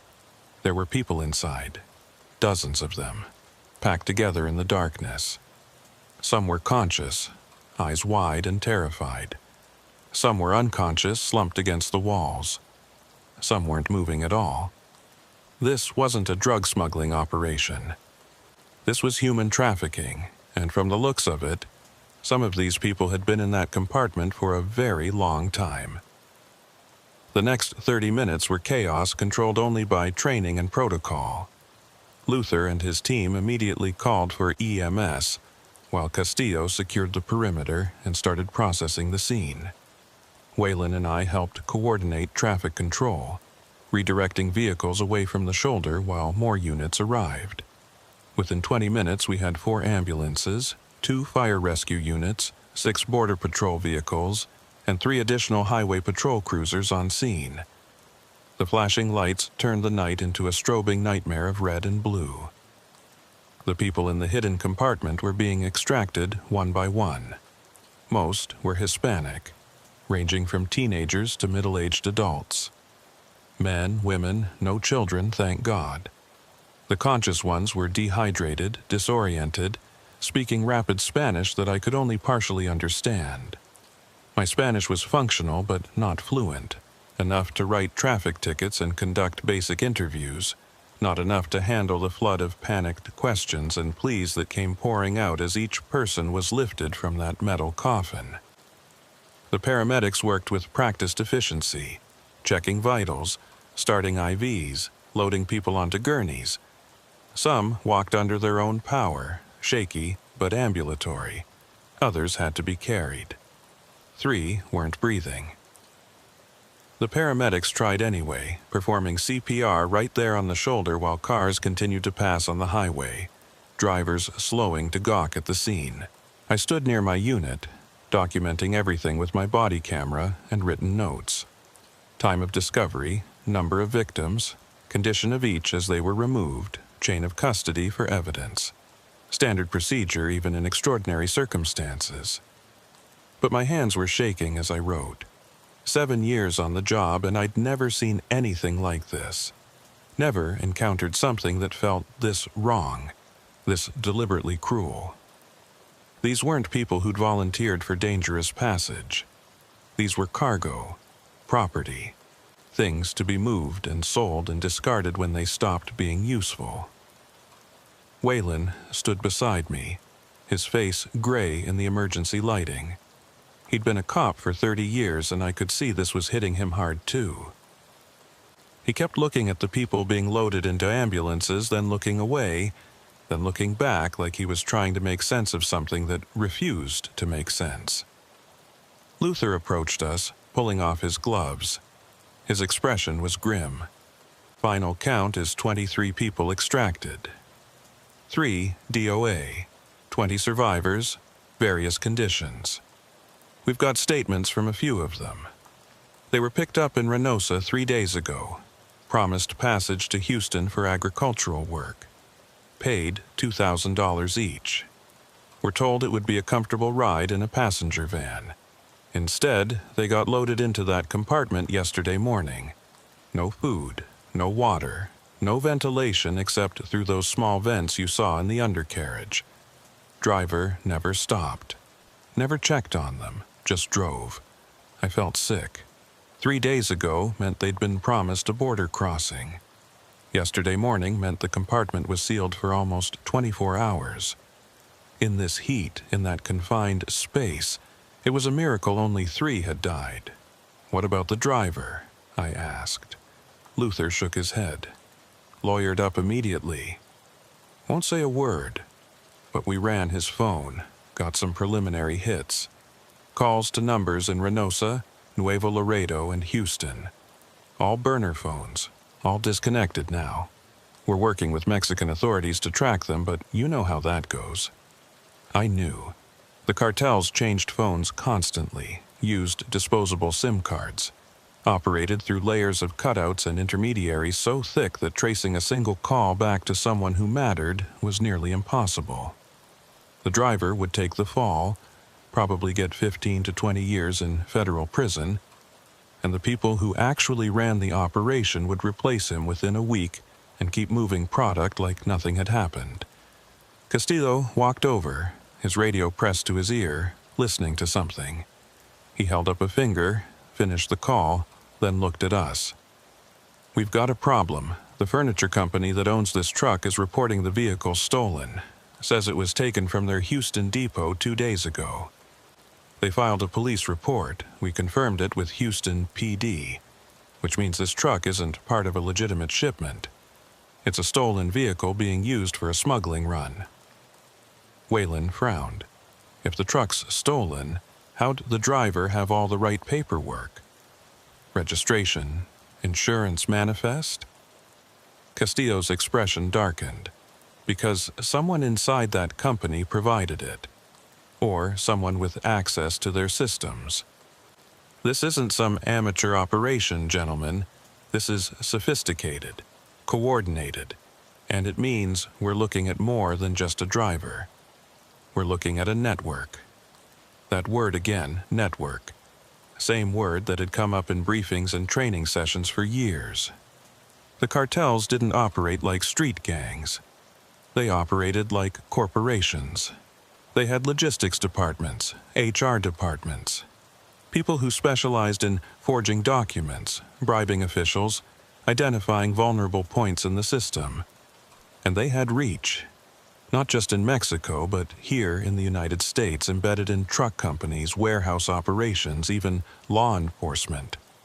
I'd heard the rumors, heard stories about officers who looked the other way, dispatchers who routed patrols away from certain highways at certain times, mechanics who modified vehicles for smuggling. But I'd always told myself those were isolated incidents. Bad apples, not the system itself. Now, standing on the shoulder of Highway 83, surrounded by evidence of something massive and organized, I wasn't so sure. Luther pulled out his phone and showed us a photo. This is the interior of the compartment after we emptied it. Take a look. The photo showed the space in harsh flashlight illumination. Metal walls, rubber matting on the floor, and scratches. Dozens of them. Hundreds. Carved into the metal with fingernails or whatever sharp objects people could find. Tally marks. Names. Prayers. Some in Spanish. Some in English. Some in languages I didn't recognize. This compartment had been used before, many times. And each time, people had left their marks. Evidence of their passage. Proof that they'd existed in that space, even if they never made it out alive. "How many times has this truck made this run?" Waylon asked quietly. Luther shook his head. "We don't know yet. But based on the wear patterns and the number of markings, I'd say dozens, maybe more. The company reported it stolen 2 days ago, but who knows how long it was actually out of their control. Could be weeks, months." I looked back at the truck, sitting on the shoulder with its doors open and its hidden compartment exposed, and I felt a weight settle on my chest. We'd stopped one truck, saved 20 people. But how many others were out there right now, rolling down these highways carrying human cargo in spaces just like this? How many people were dying in the darkness while we wrote tickets for speeding violations and expired registrations? Castillo's radio crackled. He stepped away to take the call, spoke for several minutes, then returned, looking even more troubled than before. "That was my supervisor. He's been in contact with Homeland Security. They want to expand this investigation. They're sending a task force down from San Antonio. Should be here within 2 hours. They want everyone who touched this scene to remain available for interviews. That means you two as well." I nodded. "We'll stay." Waylon checked his watch. It was almost midnight. We'd been on this scene for nearly 2 hours. Our shift had technically ended at 11, but there was no way we were leaving now. Not with federal investigators incoming. Not with the scope of what we'd uncovered. The ambulances began pulling out, transporting the survivors to hospitals in Laredo and McAllen. The 3 deceased were loaded into the medical examiner's van, their identities still unknown, their families probably waiting somewhere across the border for a phone call that would never come. I watched the van drive away and thought about the people who'd died in that compartment, thought about their last moments, the heat, the suffocation, the realization that no one was coming to help, that they'd been sealed inside and forgotten. It was a level of cruelty that made every other crime I'd dealt with seem trivial by comparison. Luther walked back over, this time with the tablet in his hand. "Coleman, Waylon, I need to show you something. We need to keep this between us for now until the task force arrives." He pulled up a map on the tablet. It showed Highway 83 and the surrounding roads, marked with colored pins. Red pins, dozens of them. These are reported incidents over the past 18 months. Abandoned vehicles. Traffic stops where the driver fled on foot. Suspicious activity calls, all along this corridor, all fitting a similar pattern. We've been tracking it, but we haven't had enough evidence to establish a definitive route or identify the key players. Until now, he zoomed in on our current location. This stop you made? This is the first time we've actually caught them in the act. First time we've found victims alive and extracted them before the truck reached its destination. Which means this is the first real opportunity we've had to map the network, identify the handlers, and potentially shut down the entire operation. But it also means you two are now material witnesses in a federal investigation. And that comes with risks. I looked at him. What kind of risks? Luther's voice dropped. The kind where people who know too much have a habit of disappearing, or having accidents, or finding themselves transferred to desk jobs in places where they can't cause trouble. Waylon spoke up, his voice steady despite the implications. We're cops. We did our job. We're not backing down because someone might get nervous about what we saw. Luther nodded. I respect that. Just understand what you're walking into. These organizations don't play games. They've got resources. They've got reach. And they've got people on payrolls at every level. If they decide you're a threat, they won't come at you directly. They'll come at your family, your friends, your career. They'll find pressure points and squeeze until you either back off or become a liability they need to eliminate. The words hung in the air. I'd heard similar warnings before, but always in the abstract.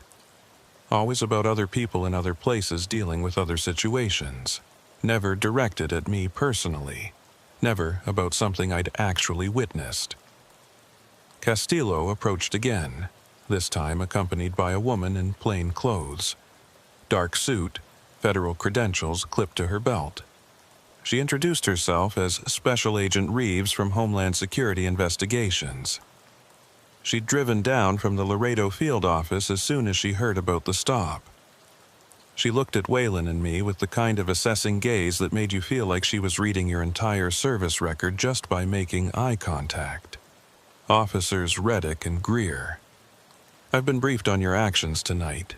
You did good work. Probably saved a dozen lives by catching that truck when you did. We appreciate your cooperation. But I need to ask you both some questions. Standard protocol.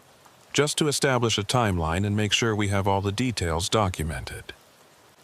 She led us to the back of one of the Border Patrol vehicles where we could talk with some privacy. Pulled out a digital recorder and a notepad. Started with basic questions. What time did you initiate the traffic stop? What made you suspicious? What did you observe during the initial approach? What led to the discovery of the hidden compartment? I answered everything clearly, sticking to facts, avoiding speculation. Waylon did the same. We'd both been through interview training. We knew how to give statements. But about 15 minutes in, her questions started to shift. Had we ever stopped this truck before? Had we ever encountered the driver? Had we received any information from informants or other agencies about trafficking activity on this route? Had we noticed any unusual communications or directives from our department in the days leading up to this stop? That last question made me pause. What do you mean, unusual directives? She kept her expression neutral. I mean, instructions from supervisors or dispatch that seemed out of the ordinary. Routes you were asked to patrol or avoid. Times when you were pulled off this highway for reasons that didn't quite add up. I shook my head. Nothing like that. We run our assigned patrol zones. We respond to calls, standard operations. She made a note. And your supervisor tonight, who was that? I thought back. We'd checked in at the start of shift with Sergeant Ruiz, but he'd gone off duty before we made this stop. Technically, we'd been operating independently, which was common for late shift patrol. After 9 p.m., supervision was usually handled by whoever was senior on scene until the night sergeant came on at midnight. Waylon answered. Sergeant Ruiz was our shift supervisor, but he went Code 7 at 2100. We were running independent patrol until Sergeant Voss came on at midnight. She wrote that down. And when you called in the stop, who responded? I pulled out my notepad and checked my log. Dispatch acknowledged. Standard confirmation. No special instructions. Normal procedure. She nodded slowly. Okay. One more question. After you discovered the compartment, but before backup arrived, did anyone else approach the scene? Any other vehicles stop? Any civilians? I thought about it. The 15 minutes between discovery and backup arrival had been tense, but I'd been focused on the driver and the truck. Had anyone else stopped? I looked at Waylon. He frowned, thinking. Actually, yeah, there was a pickup truck. Slowed down like he was going to pull over, then sped up and kept going. I didn't think much of it at the time. Figured he saw the patrol lights and decided to keep moving. Agent Reeves leaned forward slightly. Can you describe the truck? Waylon shook his head. Dark color, maybe black or navy. Extended cab, looked like a Ford. Texas plates, but I didn't get the number. It was only there for a few seconds. She made a detailed note. And this was before or after you called for backup? Before, Waylon said. Right after we found the compartment. Maybe 30 seconds later. Agent Reeves closed her notepad and turned off the recorder. Gentlemen, I'm going to be direct with you. The task force arriving from San Antonio is going to want to debrief you as well. It's going to be a long night. But I need you to understand something. This case is going to generate attention. Media attention. Political attention. And attention brings scrutiny. People are going to want to know how a truck this sophisticated, carrying this many people, managed to get as far as it did without being detected earlier. I felt a chill, despite the heat. Are you saying we're going to be investigated? She shook her head. I'm saying everyone's going to be investigated. Every dispatcher who handled calls on this route tonight. Every supervisor who assigned patrol zones. Every mechanic who inspected trucks at the checkpoints. Everyone. Because somewhere in the system there's a breakdown, and we need to figure out if it's incompetence or something worse. I understood what she wasn't saying directly. They were looking for corruption. Looking for someone on the inside who'd help this truck get through. And until they cleared everyone, we were all suspects. Waylon must have understood too because his jaw tightened. We did our job. We stopped the truck. We found the victims. We called it in. We followed every protocol. Agent Reeves nodded. I believe you. But belief isn't enough. We need to verify, and that means you're both going to be under a microscope until this investigation concludes. She walked away to confer with Castillo and Luther, leaving Waylon and me standing beside the patrol vehicle. The highway had returned to normal traffic flow. The ambulances were gone. The rescue units were packing up. All that remained was our units, the border patrol vehicles, and the semi-truck sitting on the shoulder like a piece of evidence in a crime scene photo, which is exactly what it was. Waylon looked at me. You thinking what I'm thinking? I nodded. That pickup truck, the one that slowed down and then sped off, that wasn't random. Waylon agreed. Someone was checking on the truck, making sure everything was okay, and when they saw we'd pulled it over, they called it in. Which means someone knows we're the ones who made this stop. Knows our faces. Knows our unit numbers. I pulled out my phone and opened the camera app. Scrolled back through the photos I'd taken for documentation. Found one that showed the highway behind us, taken while I was photographing the truck's exterior. In the background, barely visible, was a dark vehicle on the shoulder about a quarter-mile back. Too far to make out details, but clearly there. Watching. I showed it to Waylon. He cursed under his breath. "We need to tell them about this." I agreed. We walked back to where Agent Reeves was standing with the other investigators. Showed her the photo, explained what we'd realized. Her expression remained professional, but I saw something flicker in her eyes. Concern, or maybe confirmation of something she'd already suspected. She pulled Castillo and Luther over. They examined the photo. Castillo zoomed in as far as the resolution would allow. Can't make out plates, can't even confirm the vehicle type, but it's definitely there. And if Officers Greer and Reddick are right about the timing, that's surveillance. Luther spoke up. If they were running surveillance, they know this shipment was intercepted, which means they'll be changing routes, changing procedures, possibly eliminating anyone who could tie them to this truck.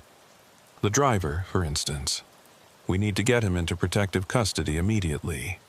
Castillo nodded and pulled his radio, issuing instructions to the agents guarding the driver.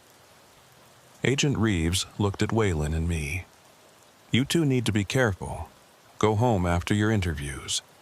Don't discuss this case with anyone outside official channels. Don't post anything on social media. Don't even tell your families details. Just say you had a routine traffic stop that led to an arrest. Nothing more. And if anyone approaches you, anyone at all, asking questions about tonight, you report it immediately. Understood?" We both nodded, but I didn't feel reassured. I felt exposed, like we'd stumbled into something that was now aware of us, something that was watching, waiting to see what we'd do next. The task force arrived just after 2 a.m. 3 black SUVs, 6 agents, equipment cases, portable lighting. They set up a command post using one of the vehicles and began processing everyone on scene. Waylon and I were separated and interviewed individually. They asked the same questions Agent Reeves had asked, but in more detail. More follow-up. More clarification. They wanted to know everything about our patrol patterns, our previous stops, our interactions with other officers. It felt less like a witness interview and more like an interrogation. But I answered everything honestly. I had nothing to hide. The interview lasted 90 minutes. By the time they finished, it was almost 4 a.m. Waylon emerged from his interview looking exhausted. We were told we could leave, but that we'd be contacted again soon for follow-up questions. We drove back to the station in convoy, neither of us saying much. The adrenaline had worn off, replaced by fatigue and unease. We filed our end-of-shift reports, locked our equipment in our lockers, and headed for the parking lot. My personal vehicle was parked under a light near the back fence. I walked toward it, keys in hand, and stopped. There was something on my windshield, a piece of paper. Folded once. I looked around. The lot was empty. Waylon had already driven off. I was alone. I approached the vehicle slowly, every instinct telling me something was wrong. Picked up the paper carefully, using my sleeve to avoid leaving prints. Unfolded it. Inside was a single sentence, written in block letters with black marker. "You should have kept driving." I stood in the parking lot staring at that note for a full minute before my training kicked in. Don't touch it more than necessary. Don't contaminate potential evidence. Document everything. I pulled out my phone and photographed the note from multiple angles, making sure the timestamp and location data were captured. Then I called it in. Not dispatch. Not my supervisor. I called Agent Reeves directly. She'd given me her card before leaving the scene, told me to contact her if anything unusual happened. This qualified. She answered on the second ring, her voice alert despite the early hour. "Agent Reeves." I kept my voice steady. "This is Officer Reddick. I'm at the station parking lot. Someone left a note on my windshield. A threat." There was a brief pause. Then I heard movement in the background. The sound of her already getting ready to move. "Don't touch anything else. Don't get in your vehicle. Stay in a visible location. I'm 10 minutes out." She hung up. I walked back toward the station entrance, positioning myself under the security lights where the cameras would have clear sight lines. The parking lot felt different now, the shadows deeper, the spaces between vehicles darker. Every sound made me tense. The hum of the air conditioning units, the distant traffic on the highway, the rustle of wind through the scrub brush beyond the fence. Agent Reeves arrived in 8 minutes, not 10. She pulled up in an unmarked sedan, parked beside my vehicle, and stepped out wearing the same suit she'd had on earlier. She must have been working straight through. She approached my truck carefully, using a flashlight to examine the note without touching it. Then she pulled an evidence bag from her jacket pocket and collected it with gloved hands, sealed it, labeled it. "When did you discover this?" "I checked my watch, 17 minutes ago. I called you immediately after documenting it." She nodded, examining my vehicle's exterior. "Any damage? Any signs of tampering?" I walked around the truck with her. Everything looked normal. Doors locked, no scratches, no broken glass, just the note. She looked at the station security cameras mounted on the building's corners. "Those cameras cover this lot?" I nodded. "Full coverage, 24-hour recording. We can pull the footage." She pulled out her phone and made a call. Within 5 minutes, a unit supervisor arrived, unlocked the station, and led us to the security office. The footage was stored on a digital system, accessible through a desktop computer. Agent Reeves took the seat and began scrubbing through the recordings, starting from when Waylon and I had left for patrol at the beginning of our shift. The parking lot had been quiet for most of the night. A few officers coming and going for shift changes. A delivery truck dropping off supplies around midnight. Nothing unusual until 3:47 a.m. A figure appeared at the edge of the camera's field of view. Male, medium build, dark clothing, baseball cap pulled low. He walked directly to my vehicle, placed something on the windshield, and walked away. The entire interaction took less than 15 seconds. Agent Reeves backed up the footage and played it again in slow motion. Enhanced the image as much as the system would allow. But the resolution wasn't good enough to capture facial features. The angle was wrong, the lighting inadequate. All we could confirm was approximate height and build. Could be anyone. She marked the timestamp and copied the file to a thumb drive. Then she turned to me. "This happened while you were being interviewed by the task force, which means someone knew exactly where you were and how long you'd be occupied." The implication settled over me like cold water. Someone had been watching the station, watching me, waiting for an opportunity. This wasn't random, wasn't opportunistic. This was calculated, professional. The kind of thing you do when you want to send a message without being caught. Agent Reeves stood and gestured for me to follow her out of the security office. We walked back to the parking lot, standing between our vehicles where we could talk with some privacy. "Officer Reddick, I'm going to be direct with you again. This note changes things. Before, you were a witness, someone who happened to make the right traffic stop at the right time. But now someone's made contact.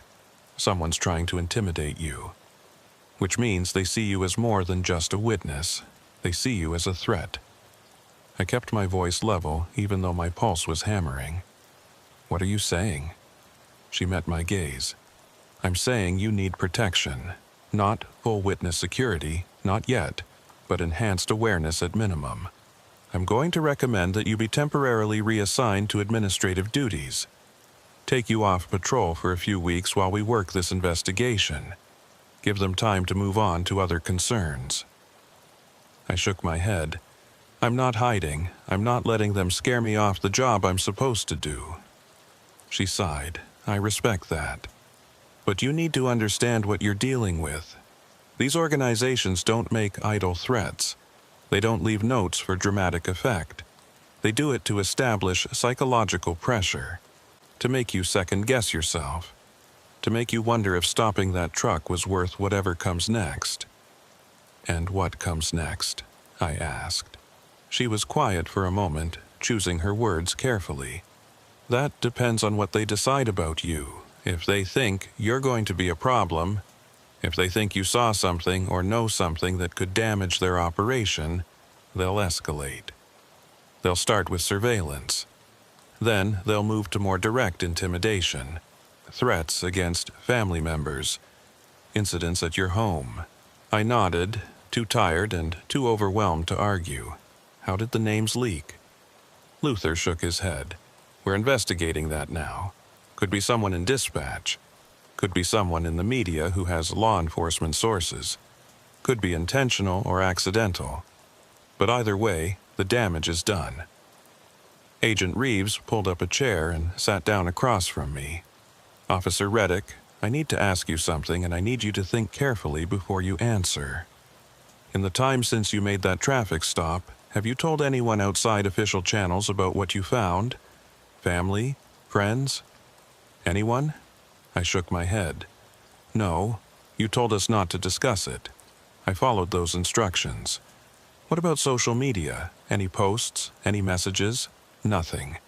I haven't even checked my personal accounts. She nodded. Good. Because whoever leaked your names is either trying to expose you to retaliation, or they're trying to flush out other potential witnesses by creating chaos.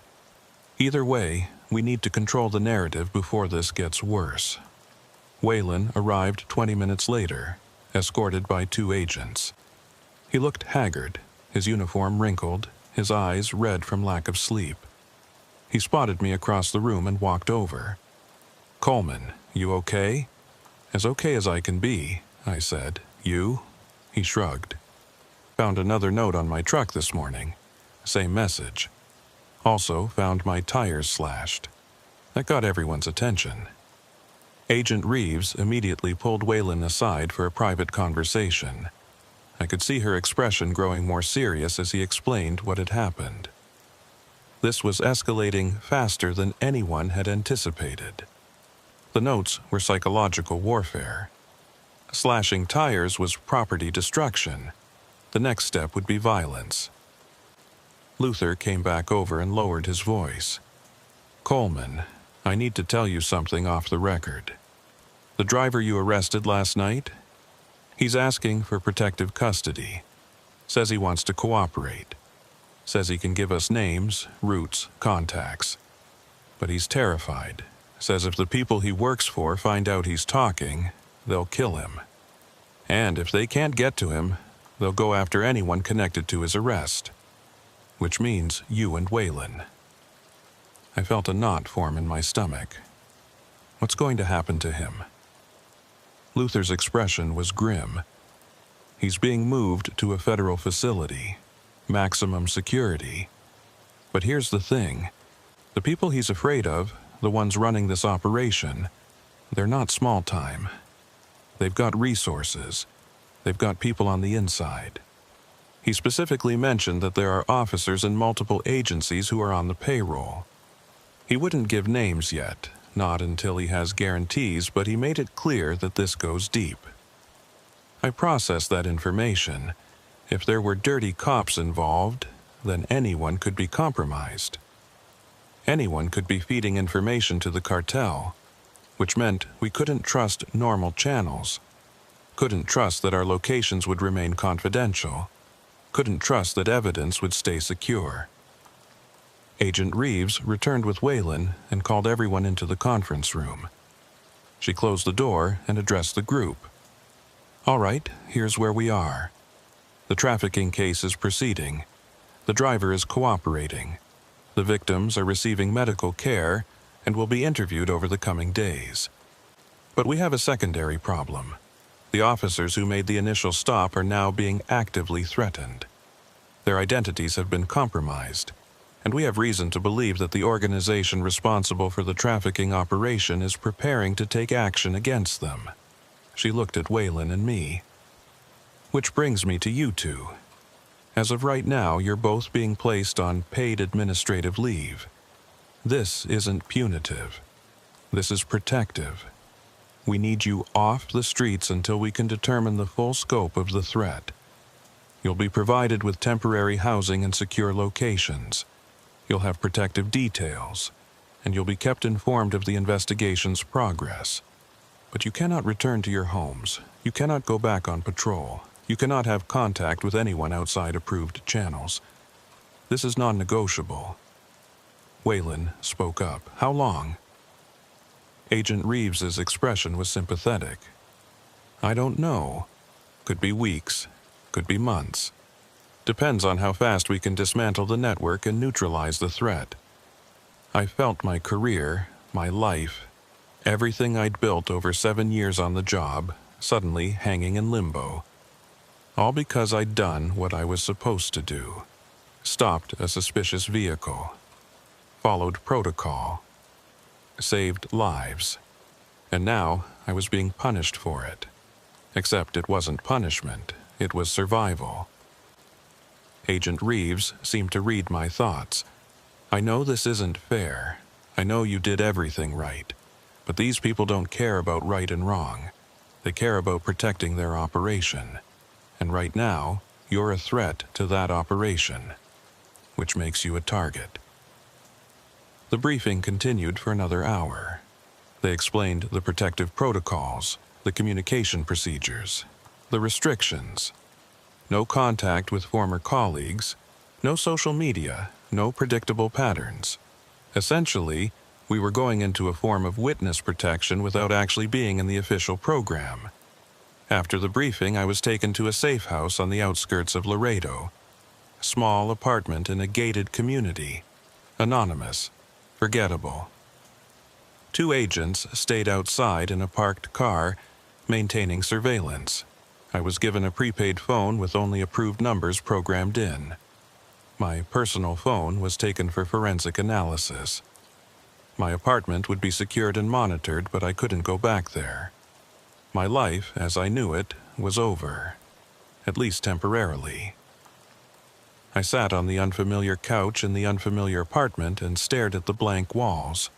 Thought about the 20 people we'd pulled from that compartment. Thought about the 3 who hadn't made it. Thought about how many others were out there right now, sealed in darkness, praying someone would find them. And I realized that despite everything, despite the threats and the fear and the disruption to my life, I'd do it again. Because that's what the badge meant. That's what the oath meant.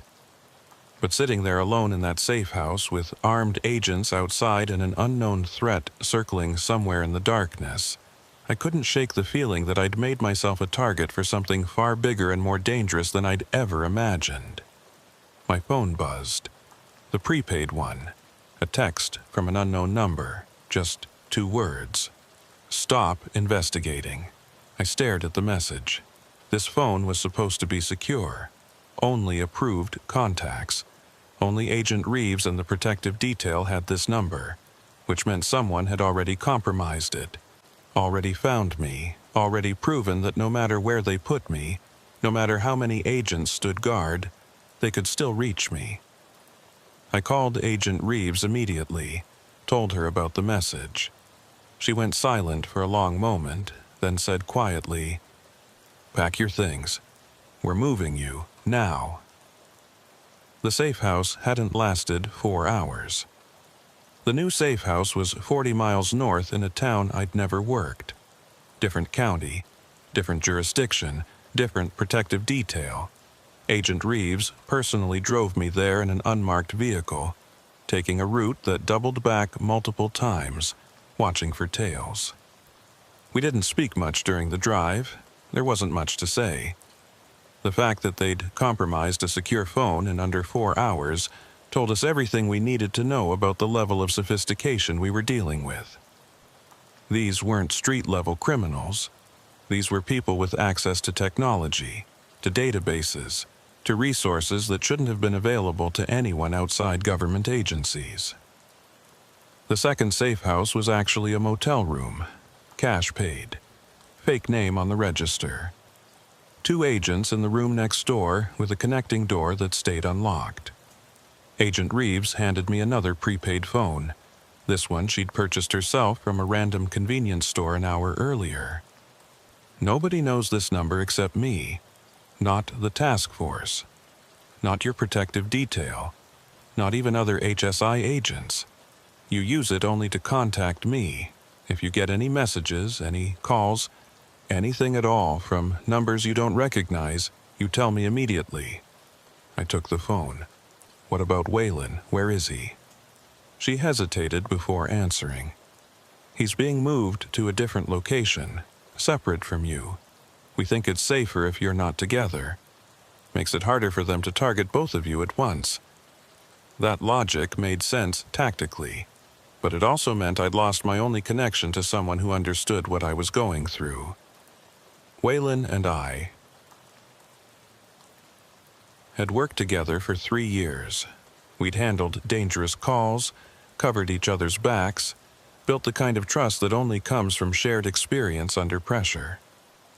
And now we were being separated, isolated, turned into individuals instead of a team, which was probably exactly what they wanted. Easier to intimidate one person than two.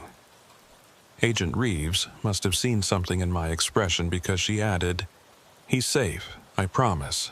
And once we've secured the situation, once we've identified and neutralized the immediate threats, you'll be able to reconnect. But right now, separation is the best protection I can offer you." I spent the rest of that day and the following night in the motel room. Ate food delivered by the protective detail. Watched cable news coverage of the trafficking case. The story had grown. More outlets picking it up. Politicians making statements about border security and immigration policy. Advocacy groups demanding better protections for trafficking victims. But nobody was talking about the officers who'd made the stop. Our names had circulated briefly on social media but had been quickly scrubbed by request of federal investigators. Officially, we didn't exist. We were just unnamed officers who'd done their job. Which should have made me feel safer. Should have meant we were fading back into anonymity. But it didn't feel that way. On the second day, Agent Reeves came by for an update. She looked exhausted, like she'd been working straight through without sleep. We've made progress on the investigation. The driver is cooperating fully. He's given us names, routes, contact methods. We've identified at least 3 other vehicles currently active in the network. Border Patrol and DEA are coordinating interdiction operations. Should have results within 48 hours. That's good, I said. But what about the threats? What about whoever's targeting us? Her expression tightened. That's more complicated. We've been analyzing the notes, the phone breach, the timing of everything, and we've come to a troubling conclusion. Whoever's doing this has access to law enforcement systems. Real-time access. They're seeing reports as they're filed, seeing movements as they're logged, which means they're either inside one of our agencies or they've compromised our communications infrastructure. I felt cold despite the warm room. You're saying there's a mole? She nodded slowly. At least one. Maybe more. Could be Highway Patrol. Could be Border Patrol. Could be local PD or county sheriff. We're trying to narrow it down, but until we do, we have to assume that anything entered into official systems is compromised, which is why I'm keeping your location off the books, why I'm not logging my visits here, why we're operating outside normal protocols. I leaned back against the headboard. How long can we sustain that? How long before someone notices that you're going dark? Before someone asks questions? She met my gaze. I don't know, but I'm more worried about keeping you alive than following bureaucratic procedure. That evening, my phone rang. The secure one that only Agent Reeves had the number for. I answered. Reeves, but it wasn't her voice. It was Waylon's, and he sounded panicked. Coleman, thank God. Listen to me carefully, they found me. I don't know how, but they found me. The detail is gone. Both agents. I heard shots. I'm hiding in a bathroom. You need to get out of wherever you are. You need to run. Now." My heart was pounding. "Waylon, where are you? What happened?" His voice was strained, breathing hard. "I don't have time to explain. Just listen. They're in the building. I can hear them searching. I'm sending you coordinates. Meet me there if you can. If you don't hear from me in 2 hours, assume I'm gone." The line went dead. I immediately called Agent Reeves, told her everything. She went silent for a long moment, and I could hear keyboard typing in the background. "Coleman, I never gave Waylon this phone number. Nobody has it except me, which means whoever just called you, it wasn't your partner." My blood turned to ice. "What?" she continued, her voice urgent. "Waylon is in protective custody in a facility in Austin. He's been there since yesterday. I confirmed his location 30 minutes ago. Whoever called you was either using a voice synthesizer sophisticated enough to fool you, or they have recordings of his voice. Either way, they're trying to flush you out. They want you to leave the safe house." I looked at the phone in my hand like it was a venomous snake. But it sounded exactly like him. The panic, the fear, everything. "That's the point," she said. "They're good at this. They've probably been recording police radio traffic, phone calls, anything they can use to build psychological profiles and manipulate targets." I sat down on the bed, trying to process. "So, Waylon's actually safe?" "He's safe. But Coleman, I need you to think. Did the caller say anything specific? Any locations? Any coordinates?" I closed my eyes and tried to remember. "He said he was sending coordinates, that I should meet him there if I could." Agent Reeves's voice went hard. "Don't open any messages. Don't click any links. If they sent you something, it could contain tracking software. Give me your phone. I need to analyze it." There was a knock on the connecting door, one of the protective agents. I let him in and handed him the phone. He took it and disappeared into the adjacent room. Agent Reeves stayed on her own line, talking me through what was happening. "We're going to assume your location is compromised. We're moving you again. Third location, different protocol. I'm coming to get you personally." She arrived within the hour, but she wasn't alone. She brought Luther and 2 other agents I didn't recognize. They swept the motel room for tracking devices, checked my clothing, even examined my wallet and keys for anything that might have a GPS chip. Found nothing, which somehow made it worse because it meant they were tracking me through methods we couldn't detect. We moved to a private residence this time, a house owned by a retired federal agent on the outskirts of San Antonio, 2 hours from Laredo. Different region entirely. Agent Reeves personally drove me again, and this time we took even more extreme counter-surveillance measures. Switched vehicles twice, used routes that weren't on any GPS system, drove through areas without cell coverage to prevent tracking. The house was small but secure, gated property, security cameras, reinforced doors. The retired agent, a man in his 60s named Voss, greeted us at the door. He'd been briefed on the situation and was voluntarily providing shelter. Spent 20 years with DEA working cartel cases along the border. If anyone understood the threat level, it was him. Agent Reeves settled me in and went over the new protocols. This location doesn't exist in any database. No paper trail, no digital footprint. The only people who know you're here are me, Luther, and Agent Voss. Not even the task force leadership. We've gone completely dark. I nodded, but I was starting to feel the psychological weight of isolation. Cut off from my partner. Cut off from my department.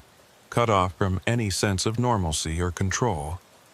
This was exactly what they wanted. This was how they broke people. For 3 days, nothing happened. No calls, no messages, no incidents. Just silence and waiting. Agent Reeves checked in once per day, always in person, never using phones. Luther visited on the second day with updates on the investigation. They'd interdicted 2 more trucks, arrested 4 additional suspects. The network was being systematically dismantled, but they still hadn't identified the source of the security breach, still hadn't found the mole. On the 4th day, Agent Reeves arrived, looking shaken. "We need to talk." She sat down across from me in Voss's kitchen. "Wayland's gone." The words didn't make sense at first. "Gone? What do you mean, gone?" She took a breath. "He was in protective custody in Austin, maximum security facility. This morning, when they did the routine check, his room was empty. Door still locked from the outside. Window still secured. No signs of forced entry or escape. He just vanished." I felt like I'd been hit in the chest. "That's impossible. You can't just disappear from a maximum security facility." She nodded. "I know. Which is why this is so concerning. Either he found a way to escape, which seems unlikely given the security measures, or someone helped him leave. Someone with access. Someone who could move him without triggering alarms or leaving evidence." I stood up, pacing. "You think the mole got to him?" She looked at me with an expression I couldn't quite read. "That's one possibility. The other is that Wayland wasn't taken. The other is that he left voluntarily." That stopped me cold. "What are you saying?" Agent Reeves pulled out a tablet and showed me surveillance footage. This was taken from a gas station about 60 miles south of Austin, 2 hours after Wayland was discovered missing. The footage showed a man matching Wayland's description pumping gas into a pickup truck. He was alone, not restrained, not acting like someone who'd been kidnapped. He paid cash, got back in the truck, and drove away. I stared at the screen. That doesn't prove anything. Maybe he escaped, and he's trying to get somewhere safe. Maybe he doesn't trust anyone anymore after everything that's happened. Agent Reeves switched to another video. This one from a truck stop near Laredo. Same day, same vehicle. But this time, Wayland was meeting with someone. A man I didn't recognize. They talked for several minutes. Then the man handed Wayland something. An envelope. Wayland opened it, checked the contents, nodded, and they separated. The man drove off in a dark sedan. Wayland returned to his truck. I felt sick. "What are you saying?" Agent Reeves' voice was gentle but firm. "I'm saying we have evidence that suggests Wayland may have been compromised, that he may be working with the organization, that everything that's happened, all the threats, all the danger you've been facing, might have been orchestrated to create confusion and distract from the real problem." I shook my head. "No, absolutely not. I've worked with Wayland for 3 years. He's a good cop. He wouldn't do this." She showed me more footage, more meetings, more envelopes, phone records showing calls to numbers connected to known cartel associates, bank records showing deposits that didn't match his salary, all dated from months before we'd made that traffic stop, all suggesting a pattern of corruption that went back further than either of us had realized. "You're wrong," I said, but even as I said it, doubt was creeping in. Thinking about small things. Times Wayland had suggested we patrol different routes. Times he'd seemed to know things about drug movements before they were in official reports. Times he'd discouraged me from being too aggressive with traffic stops on certain vehicles.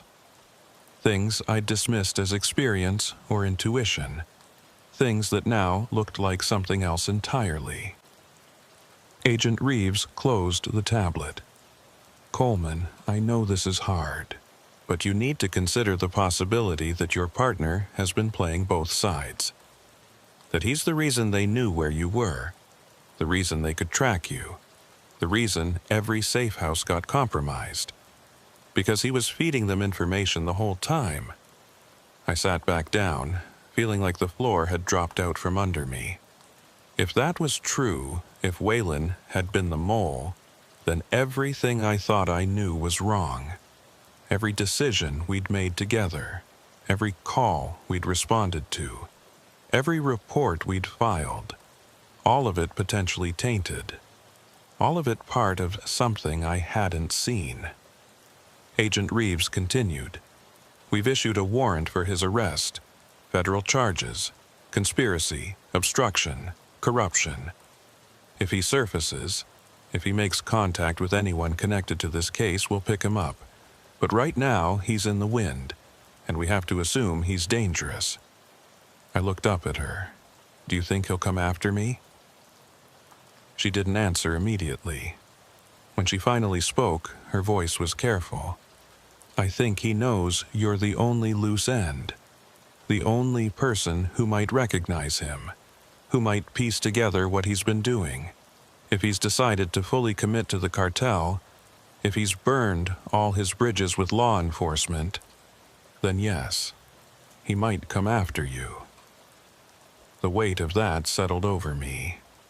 My partner, the man who'd saved my life twice in the field, the man I'd trusted with my back, was now potentially hunting me. I spent the next week in Voss's house watching the news, waiting for updates. The trafficking investigation was winding down. Arrests made, charges filed, victims relocated and given resources. The operation was being declared a success. But Waylon remained missing. No sightings, no activity on his credit cards or bank accounts. No contact with family or friends. Just gone. Like he'd never existed. Agent Reeves visited less frequently now, the immediate crisis apparently over. The investigation had moved on to prosecution and administrative review. My protective detail was reduced. Eventually, they told me I could go back to work. Return to regular patrol. The threat had diminished, they said. The network was broken. I should feel safe. But I didn't feel safe. I felt exposed. Because I knew something they didn't want to acknowledge. You don't dismantle these organizations. You just push them underground. You make them adapt. And somewhere out there, Waylon was still free. Still connected to people who had unlimited resources and long memories. Still aware of exactly who I was and what I knew. I returned to duty on a Monday morning. Different shift, different patrol zone, different supervisor. They'd reassigned me to a northern county, far from the border routes where I'd spent 7 years. Said it was for my own protection. Said it would give me a fresh start. But it felt like exile, like punishment for doing my job. I drove the empty highways, stopping speeders, checking commercial vehicles, writing reports. Everything by the book. Everything normal. Except nothing felt normal anymore. Every truck I pulled over, I wondered if it was another smuggling operation. Every driver who seemed too calm, too prepared, I wondered if they were connected to the network. Every dark vehicle that appeared in my mirrors, I wondered if it was Waylon. 3 months passed. Then 6. The case faded from the news. The task force moved on to other investigations. Agent Reeves stopped checking in. Life returned to routine. But I never stopped looking over my shoulder. Never stopped wondering when the other shoe would drop. And then one night, almost exactly a year after that initial traffic stop, I got a call. Unknown number. I almost didn't answer. But something made me pick up. Hello? There was silence on the other end. Just breathing. Then Waylon's voice, quiet and distant. Coleman, I just wanted you to know. I'm sorry. For everything, but you need to understand. Out here, you do what you have to do to survive. And sometimes, surviving means making choices you can't take back. I tried to respond, but the line went dead. I immediately reported the call to Agent Reeves. They traced it to a cell tower in southern Mexico. No way to track him further. No way to pursue across international borders. He was gone. Really gone this time. But he'd made his point. He was still out there, still watching. Still aware of me. And that call wasn't an apology, it was a reminder. A warning that the network hadn't been broken. It had just adapted. That the people I'd helped prosecute had been replaced. That the routes I'd helped shut down had been rerouted. That everything we'd done had been temporary. And that I'd made enemies who'd never forget. I still work highway patrol. Still pull over suspicious vehicles. Still write reports and follow protocols. But every night when I drive those empty roads, I think about that compartment under the truck. Think about the people we saved and the ones we didn't. Think about how many others are out there right now, sealed in darkness, praying someone will find them. And I think about Waylon, about whether he was corrupt from the beginning or whether something broke him along the way. Whether he made his choices freely or whether he'd been trapped like those people in the compartment, with no good options and no way out. I'll never know the answer, and that might be the worst part. Not knowing if your partner was evil or desperate. Not knowing if he became what he became by choice or by circumstance. All I know is that some nights, when I'm driving south on Highway 83, when the heat shimmers on the asphalt and the darkness presses in from all sides, I see headlights in my mirror. Dark vehicle, following at a distance, never getting closer, never falling back, just there, watching. And I wonder if it's him, if Waylon's keeping tabs on me, making sure I don't dig too deep, making sure I remember what happens to officers who disturb things that are supposed to stay buried. I wonder if he's protecting me or threatening me. I wonder if he even knows the difference anymore. And I wonder how many other officers out there are making the same calculations he made. Weighing their safety against their duty. Choosing survival over justice. Becoming part of the problem they swore to fight. The sun's coming up now, end of another night shift. I'm heading back to the station to file my reports. In a few hours, I'll go home, get some sleep, and do it all again tomorrow. That's what cops do. We show up, we do the job, we try to make a difference. But sometimes I wonder if the difference we make is real, or if we're just rearranging pieces on a board controlled by people we'll never see. People who've turned our highways into corridors for human misery.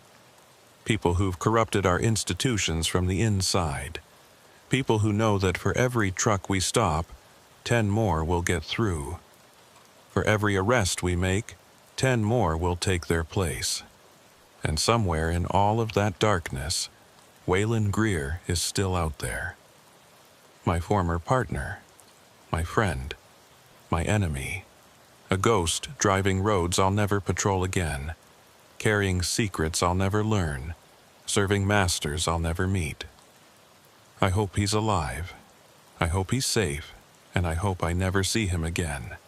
Because if I do, I don't know which one of us will be the officer and which one will be the criminal. And I'm not sure it matters anymore.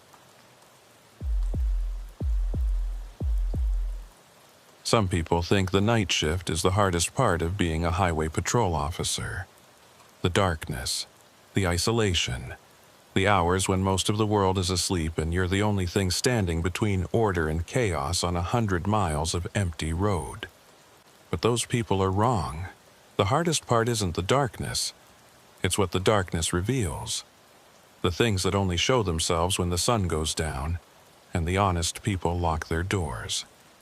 The things that move in the spaces between towns, following routes that don't appear on any map, carrying purposes that don't get discussed in daylight. My name is Reeves Calhoun, and I've worked the North Texas Rural Patrol for 9 years. The area I cover spans 3 counties, mostly farm roads and state highways that connect small towns where everybody knows everybody and strangers get noticed. It's quiet work most of the time. Speeding tickets for teenagers who think their daddy's pickup truck can outrun a Charger. Welfare checks on elderly residents who haven't been seen in a few days. The occasional drunk driver weaving home from a bar. Nothing that prepares you for the kind of night that changes everything you think you know about your job, your county, and yourself. It was November 3rd, 2011. Temperature had dropped into the 40s, unusual for North Texas, but not unheard of in early November. Cold front had pushed through the previous evening, bringing rain and fog that settled into the low areas and refused to lift even after the rain stopped. Visibility was poor on some stretches, the kind of conditions where you slow down and hope everyone else does too. I was running a standard patrol route along Farm Road 147, a two-lane road that cut through ranch country between the towns of Springdale and Colbert. No traffic, no calls, just me and the fog and the white lines disappearing into darkness ahead of my headlights. Dispatch came over the radio at 2243. Unit 316, we've got a reported abandoned vehicle on Farm Road 147, approximately 2 miles south of the intersection with State Highway 82. Caller reports a highway patrol unit on the shoulder with no visible occupant. I keyed up immediately. 316 copies. That's my patrol route. I'm about 5 miles south of that location. ETA 6 minutes, show me en route. Dispatch acknowledged, and I accelerated, pushing 70 on the empty road. An abandoned patrol unit was unusual, but not unheard of. Officer could be handling something off the road, could be providing assistance to someone in the brush, could be taking a bathroom break in an area with no facilities. But something about the call made my instincts prickle. Dispatch had said no visible occupant. Not that the officer was away from the vehicle, but that there was no visible occupant. That suggested someone had looked inside the unit and found it empty. I reached the location at 2249. Saw the unit immediately, sitting on the shoulder with its light bar dark and no other vehicles around. I pulled up behind it at an angle, positioning my cruiser for safety and illumination. Activated my spotlight and swept it across the vehicle. It was definitely a highway patrol unit. Same make and model as mine. Same paint scheme. Same equipment configuration. But something was wrong. The unit number on the door was 316. My unit number. I looked at the decal on my own door to confirm. Also 316. Same number, same identifier. That wasn't possible. Each unit in the fleet had a unique number. There couldn't be two 316s. I radioed in, 316 to dispatch. I'm on scene at the reported abandoned vehicle. Dispatch, can you confirm my unit number? There was a brief pause, then the dispatcher, a woman named Marjorie Holt, who'd been working nights for as long as I'd been on the force, came back. Unit 316 confirmed. You are 316. Is there a problem? I kept my eyes on the vehicle ahead of me. Dispatch, the abandoned unit is also marked 316. Same number as my unit. Need you to verify unit assignments and check for possible stolen vehicle. Another pause, longer this time. Then Marjorie's voice came back and I could hear the confusion. 316, our records show only one unit assigned that identifier. Your unit. There is no second 316 in the fleet. Can you provide the VN from the vehicle you're observing? I stepped out of my cruiser, flashlight in hand, and approached the abandoned unit. The fog was thick enough that I could barely see 20 feet beyond the road. Everything else was just gray. Nothing. I reached the driver's side door and shone my light through the window. The interior looked normal. Computer terminal mounted between the seats. Radio, equipment, everything you'd expect. But the ignition was off, keys not visible. I tried the door handle. Locked. I moved to the front of the vehicle and crouched down to read the VIN through the windshield. Called it in. Marjorie ran it through the system. Her voice came back uncertain. 316, that VIN comes back to a unit that was decommissioned and sold at auction 18 months ago. According to our records, it shouldn't be operational.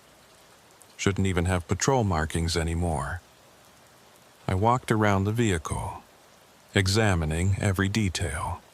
The paint was correct. The light bar was correct. Even the minor dents and scrapes matched the standard wear pattern of an active patrol vehicle. This wasn't some civilian who'd bought a decommissioned unit and kept the markings for fun. This was a functional, accurate replica of a current patrol unit. Or it was something else, something I didn't want to think about yet.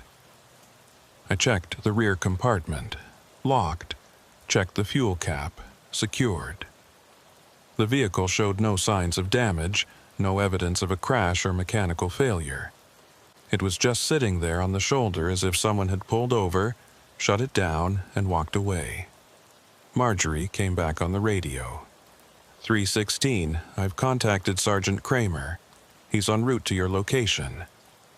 ETA 20 minutes. He wants you to secure the scene and await his arrival before proceeding further. I acknowledged and returned to my cruiser, pulled out road flares and set up a safety perimeter around the abandoned unit. Standard protocol. Then I sat in my vehicle and tried to make sense of what I was looking at. A patrol unit that shouldn't exist, bearing a number that was already assigned to me, sitting abandoned on a road I patrolled regularly. The coincidences were too specific to be random. This felt deliberate, planned. Like someone wanted me to find it, like someone wanted me to ask questions. While I waited for Sergeant Eldon Kramer to arrive, I did something I probably shouldn't have done. I got out and looked inside the abandoned unit more carefully, using my flashlight to examine details I'd missed on the first pass. That's when I saw it. Sitting on the passenger seat, clearly visible now that I was looking at the right angle, was a manila folder. Standard department issue, the kind we used for case files and reports. I couldn't open the locked door, but I could see through the window. Could see that the folder had writing on the tab. A name. My name. Reeves Calhoun. My hand went instinctively to my sidearm, though I didn't draw it. There was no threat here, no visible danger, just a folder with my name on it, sitting inside an impossible vehicle on an empty road in the fog. Headlights appeared in my mirror. Sergeant Kramer's unit, approaching from the north. He pulled up behind my cruiser and stepped out. A tall man in his 50s with the kind of weathered competence that came from 30 years on the job. He walked up to my window and I rolled it down. Reeves, Marjorie briefed me on the situation. Show me what we've got. We walked to the abandoned unit together. I explained everything I'd observed. The matching unit number, the decommissioned VIN, the locked doors, the folder on the passenger seat. Sergeant Kramer listened without interruption, his expression unreadable. When I finished, he circled the vehicle slowly, examining it with his flashlight the same way I had. Then he came back to where I was standing. "This doesn't make sense," he said quietly. "Even if someone bought a decommissioned unit and restored it, they couldn't get current department markings. Those are proprietary. We control the specifications, and they damn sure couldn't replicate your specific unit number. That's internal database information, not public record." I nodded, and there's a folder inside with my name on it. He looked at me sharply. "What?" I pointed through the window. "Passenger seat, manila folder. Tab is marked with my name." Sergeant Kramer moved to the passenger side and looked for himself. Stood there for a long moment, not saying anything. Then he pulled his radio. "This is Sergeant Kramer. I need a supervisor from Vehicle Services to meet me at my location immediately. Also, need a locksmith and a tow truck. We're securing an unauthorized vehicle bearing false patrol markings. Priority response." While we waited for the additional units to arrive, Sergeant Kramer and I stood between our vehicles, talking in low voices. "You have any idea what this might be about? Any cases you've worked that might have generated this kind of attention?" I shook my head. Nothing unusual. Standard patrol work. A few DUI arrests, some drug interdictions at traffic stops, nothing that would justify someone going to this much trouble. He frowned. What about threats? Anyone made comments about you? Anyone seemed overly interested in your patrol schedule or your routes? I thought about it. Small towns. Everybody knew everybody. People knew I worked nights, knew I patrolled these roads. But that was just community familiarity.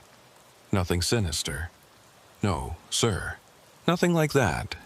The tow truck arrived first, followed by a supervisor from Vehicle Services, a woman in her 40s who looked annoyed at being called out in the middle of the night. She examined the abandoned unit, compared it to official specifications, and confirmed what we already knew. This vehicle matches current patrol configuration exactly. Paint, markings, equipment. If I didn't know better, I'd say it just rolled off our contractor's lot. But according to the VIN, it's been out of service for a year and a half. Sergeant Kramer nodded. Can you open it? She pulled out a key programmer, a device that could interface with the vehicle's electronic systems. Spent 10 minutes working on the driver's side door lock. Finally got it open. The interior lights came on, illuminating the cab. We all leaned in to look. Everything appeared standard except for the folder on the passenger seat. Sergeant Kramer reached in carefully using gloved hands and picked it up, opened it. Inside were documents, reports, photographs, all related to me, my service record, my patrol logs, my home address, pictures of my house, pictures of my vehicle, pictures of me in uniform. Everything arranged neatly, professionally, like an investigation file, but not an official one. This was something else. This was surveillance. Someone had been watching me, documenting my life, building a profile, and they'd left it here for me to find. Sergeant Kramer's expression was grim as he flipped through the pages. Reeves, we need to get you somewhere safe. This isn't a prank. This is a credible threat. Someone's got resources and planning, and they're targeting you specifically. I felt cold despite my jacket. Why? What did I do? He closed the folder. I don't know. But we're going to find out. He pulled his radio. This is Sergeant Kramer. I need Sheriff's Department involvement. Possible stalking case involving a highway patrol officer. Request immediate assistance. While he coordinated with other agencies, I stood there in the fog looking at that impossible vehicle and tried to understand what was happening. Someone had gone to enormous trouble and expense to create this scene, to put this vehicle here on my patrol route on this specific night, to make sure I found that folder. This wasn't random. This was a message. But what message? What were they trying to tell me? The Vehicle Services supervisor was examining the vehicle's computer terminal, trying to access its logs. After a few minutes, she called us over. Sergeant, you need to see this. The terminal was active, showing the vehicle's patrol log. But the dates were wrong. The entries showed patrols that hadn't happened yet. Routes I hadn't driven. Incidents I hadn't responded to. It was like looking at a schedule for the future. November 4th. November 5th. November 6th. Each day showing specific patrol routes, specific times, specific locations, and at the bottom of each day's log was a note. No activity. No activity. No activity. Except for the last entry. November 7th. That one just said Final Patrol. Sergeant Kramer photographed the screen with his phone. What the hell does that mean, Final Patrol? The supervisor shook her head. I don't know. But this terminal isn't connected to our network. It's running on local storage. Someone programmed this information manually, created a fake patrol schedule for a vehicle that doesn't officially exist. Sergeant Kramer looked at me. November 7th is 4 days from now. Whatever this is, whatever they're planning, they've given us a timeline. We need to figure out what they want before we hit that date. Sheriff's Department arrived. 2 deputies and an investigator. They documented the scene, photographed everything, collected the folder as evidence. The abandoned unit was loaded onto the tow truck and taken to a secure impound facility for forensic examination. Sergeant Kramer told me to go home. Get some rest. Report to headquarters in the morning for a full briefing. But as I drove back toward my house, I couldn't shake the feeling that going home was exactly what they wanted me to do. That I was following a script someone else had written. That every move I made was anticipated, expected, planned for. I live alone in a small house on the outskirts of Colbert. Bought it when I transferred to this district 5 years ago. Quiet neighborhood. Good people. No reason to feel unsafe. But as I pulled into my driveway that night, I noticed something I'd never paid attention to before. My house sat at the end of a dead-end street. Only one way in or out. Trees on 3 sides providing cover.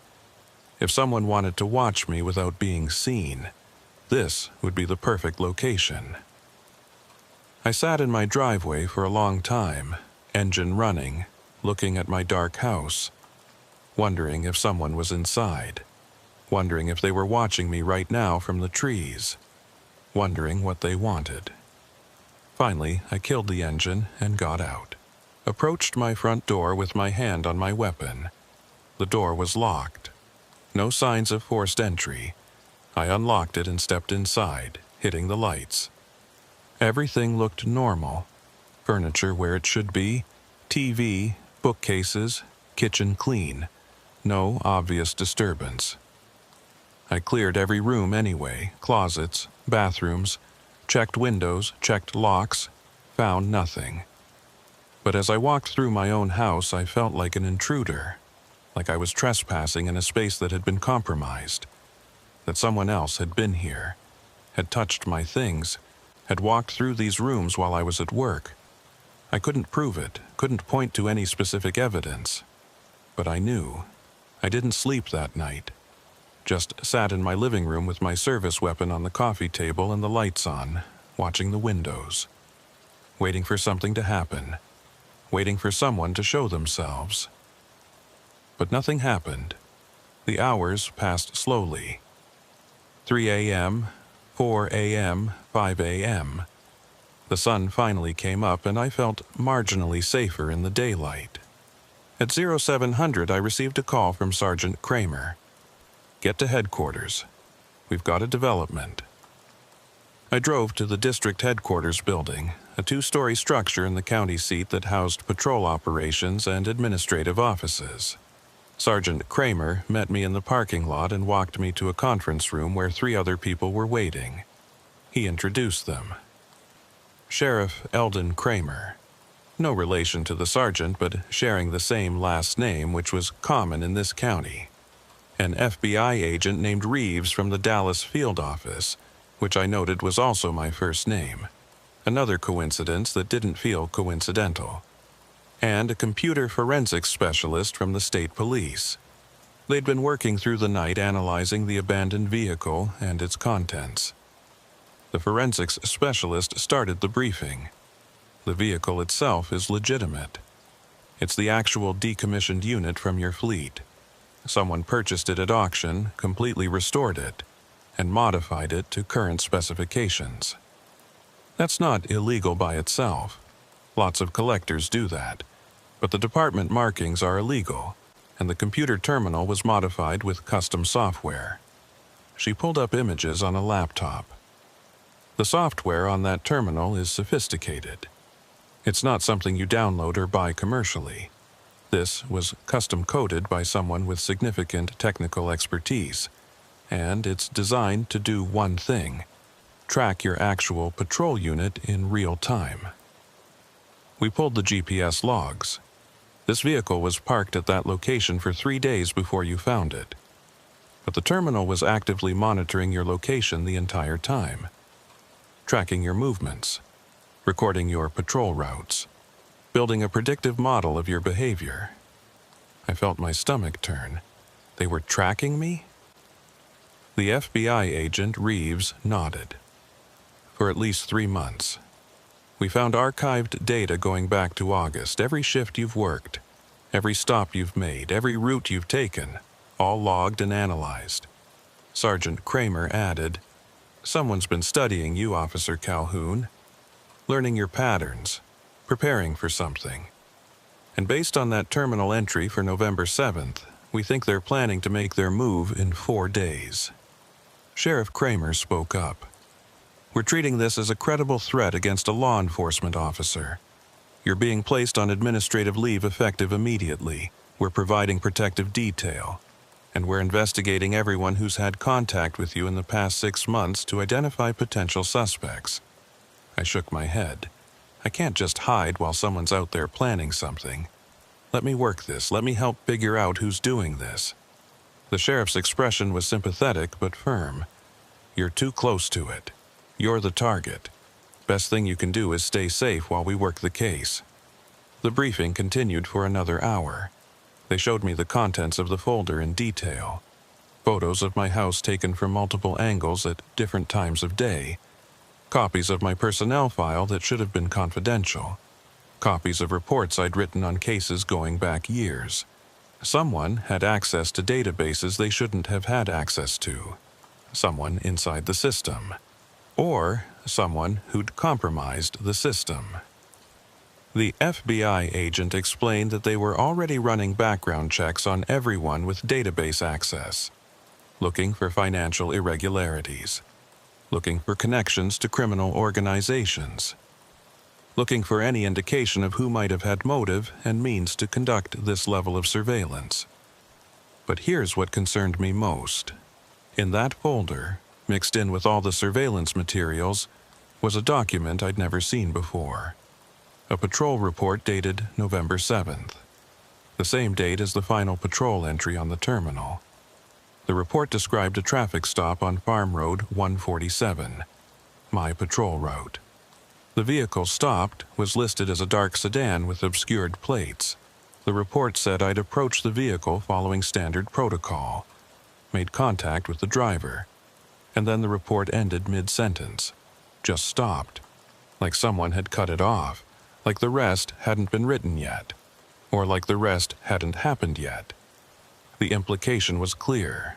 Someone was planning a confrontation, planning to create a situation where I'd make a traffic stop on November 7th, planning something that would result in that report never being completed. I looked at Sheriff Kramer. "You need to let me work that night. Let me patrol. If they're expecting me to be out there, if they're planning something, then that's our best chance to catch them. Use me as bait." The sheriff shook his head. "Too dangerous. We don't know what they're planning. Could be an ambush. Could be an assassination attempt. I'm not putting one of my officers in that position." The FBI agent leaned forward. "Actually, with the right precautions, Officer Calhoun might be right. If we know when and where they're planning to make contact, we can control the situation, set up surveillance, have backup units in position, turn their trap into ours." The room went quiet as everyone considered this. Sergeant Kramer spoke. "If we do this, and I'm not saying we should, but if we do this, we'd need to plan it carefully. Unmarked units positioned at intervals along the patrol route. Air support on standby. Officer Calhoun wired with audio and video that feeds directly to command. And at the first sign of danger, we pull him out. No heroics, no trying to handle it alone." The sheriff thought about it, looked at me. "You understand the risk? You understand that we don't know what we're walking into?" I nodded. "I understand. But I'm not letting someone run me off my own patrol route. I'm not letting them win by making me hide. And I'm not letting them execute whatever they're planning without a fight." The sheriff sighed. "All right, we'll plan for it. But this is a controlled operation. You follow every instruction from command. You don't deviate. You don't improvise." "Clear?"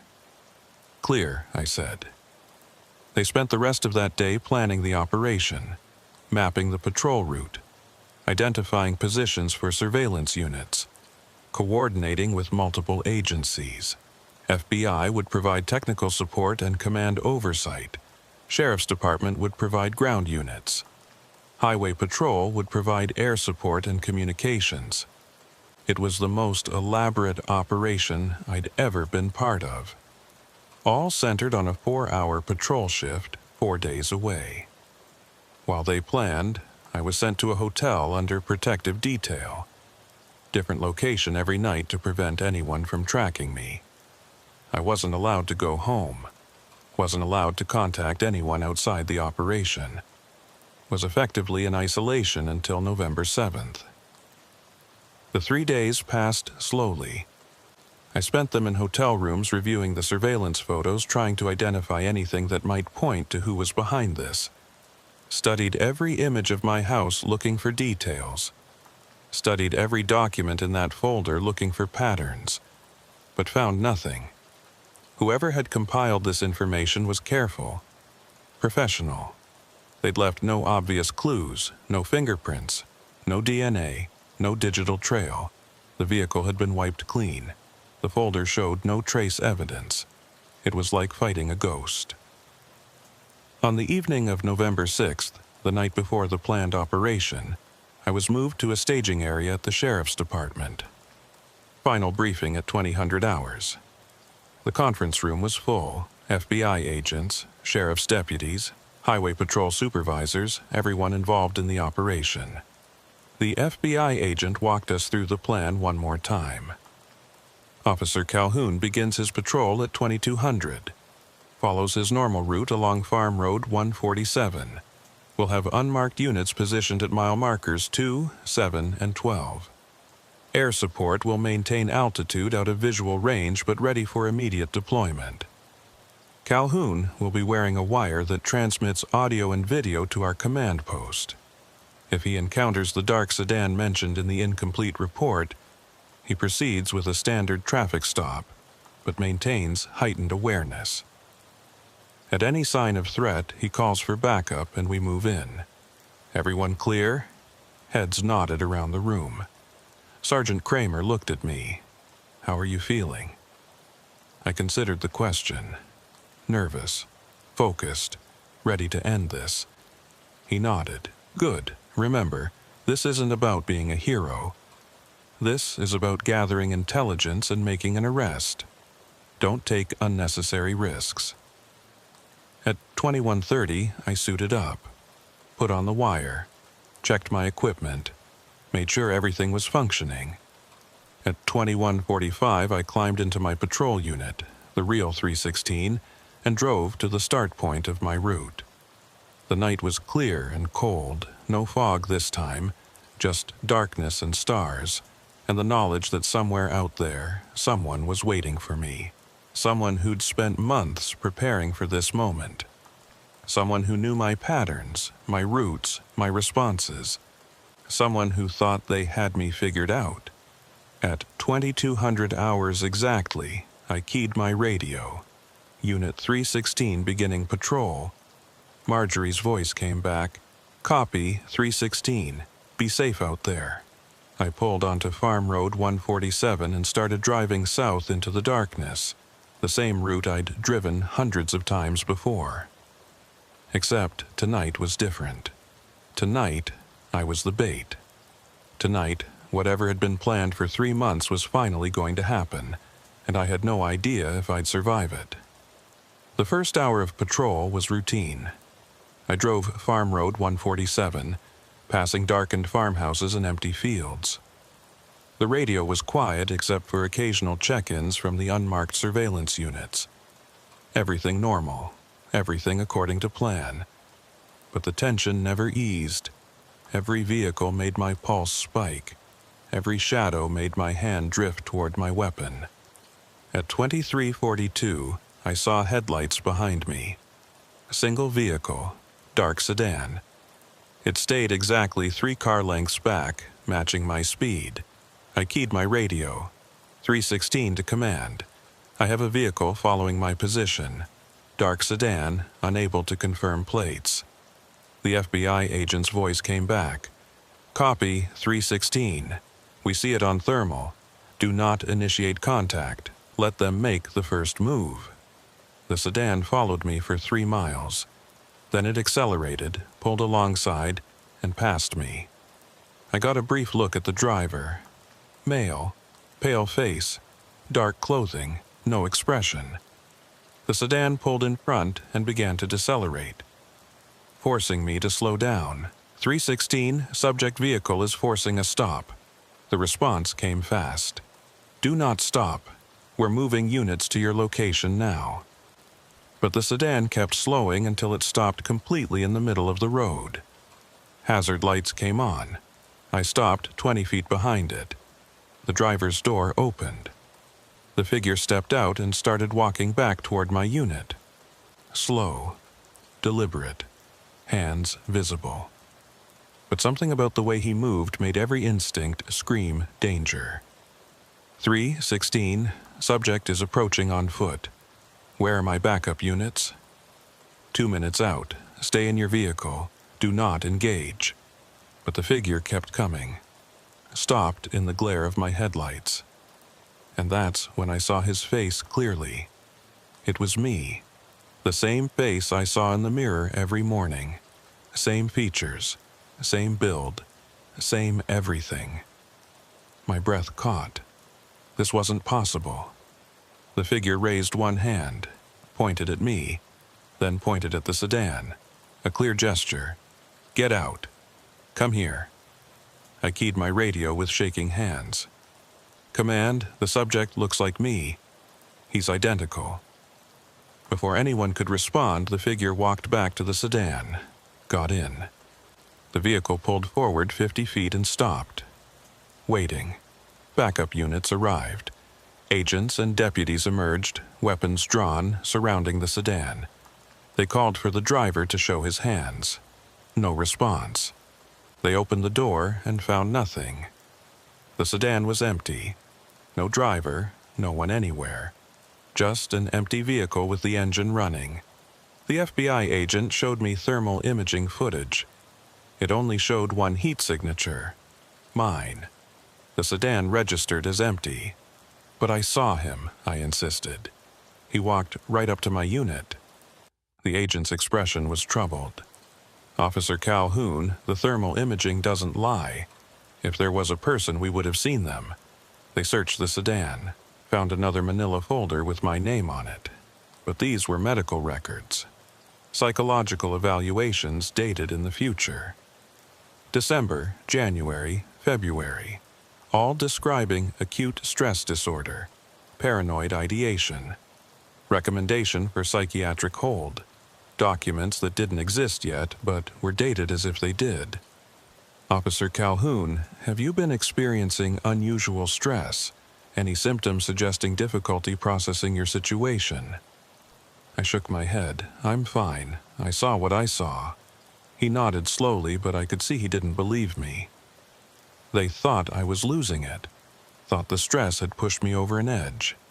They called off the operation, sent me home with mandatory 3-day leave, told me to see the department psychologist, but I couldn't rest, couldn't stop seeing my own face staring back at me from the darkness.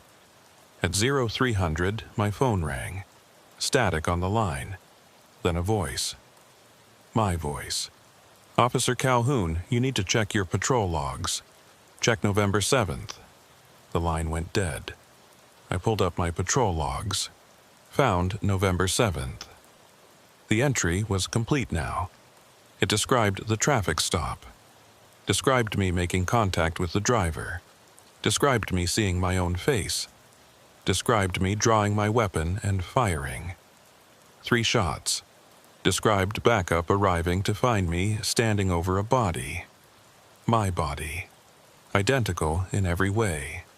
Dead on the pavement. The report ended with, Officer Reeves Calhoun placed on administrative leave pending investigation of officer-involved shooting. Subject identity remains unconfirmed. This report hadn't existed an hour ago, but now it was there. Dated November 7th. Signed with my badge number, describing events that hadn't happened yet. I called Sergeant Kramer, told him about the report. He checked the system. "Reeves, there's no report dated November 7th in your file. There's nothing after November 6th, but I'm looking at it right now." He paused. "Reeves, I'm sending a unit to your location. They're going to transport you to the hospital. This is for your own safety." I looked at the tablet screen. The report began to change. Words disappearing. Sentences rewriting themselves. The date changed. November 7th became November 8th, then November 9th. Moving forward through time, now describing a welfare check.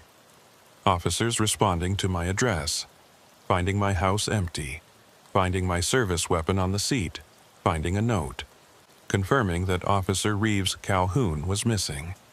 Status unknown. I heard sirens outside, the unit coming to take me away. The report settled on a final version. December 15th. It described the discovery of Unit 316 abandoned on Farm Road 147. Officer Reeves Calhoun remained missing. No leads. Case status unsolved. 2 deputies stood on my porch. "Officer Calhoun, we're here to give you a ride to the hospital, just for an evaluation." I showed them my tablet. The report. "Sir, this screen is blank. There's nothing here." I looked. He was right. The report was gone. No evidence. No proof. They checked me into the psychiatric unit. Voluntary admission, though I didn't have much choice. They gave me medication. Told me the evaluation would take a few days. I've been here for 2 days now. They keep trying to get me to admit I imagined everything. Last night, Marjorie Holt visited. She whispered, "Reeves, that night you found the abandoned unit, I checked dispatch logs. I found calls from Unit 316 made on dates when you weren't on duty, from locations you'd never been." I reported it. 2 hours later, those calls were erased. I was told it was a database error, told to leave it alone. She looked at me with frightened eyes. "You're not crazy. Something is happening that no one wants to acknowledge." That report you saw, dated December 15th. I saw it too, just for a second before it disappeared. And Reeves, December 15th is today. I checked my phone. December 15th. 2011. I'd lost 4 weeks. 4 weeks I had no memory of. I walked to the window, looked out at the parking lot, and there it was. Unit 316. Sitting in the lot with its engine running. Waiting. Empty. I pressed my face against the glass and saw my own reflection. Except the reflection wasn't moving when I moved. Just standing there on the other side. Watching me. Waiting for me. I don't know if I walk out of this hospital or if I disappear like those reports predicted. All I know is that somewhere on Farm Road 147, something is waiting. Something that looks like me. Something that's been preparing to take my place. And when it does, no one will notice. They'll just see Officer Reeves Calhoun doing his job, and the real me will be gone. Another unsolved disappearance on a dark rural road. The unit's still out there. Engine running, waiting. And I think tonight I'm going to walk out of this hospital. I think I'm going to get in that unit. I think I'm going to drive back to Farm Road 147. Because that's what the reports say I do. Maybe I'll finally understand what this has been about. Or maybe I'll just disappear. Either way, by morning, Unit 316 will be found abandoned. Doors locked, engine off, no occupant, and no one will ever know what really happened to Officer Reeves Calhoun. No one except whatever's waiting in the darkness. Whatever's been wearing my face. The sun's setting now. My shift starts in 4 hours. Time to go.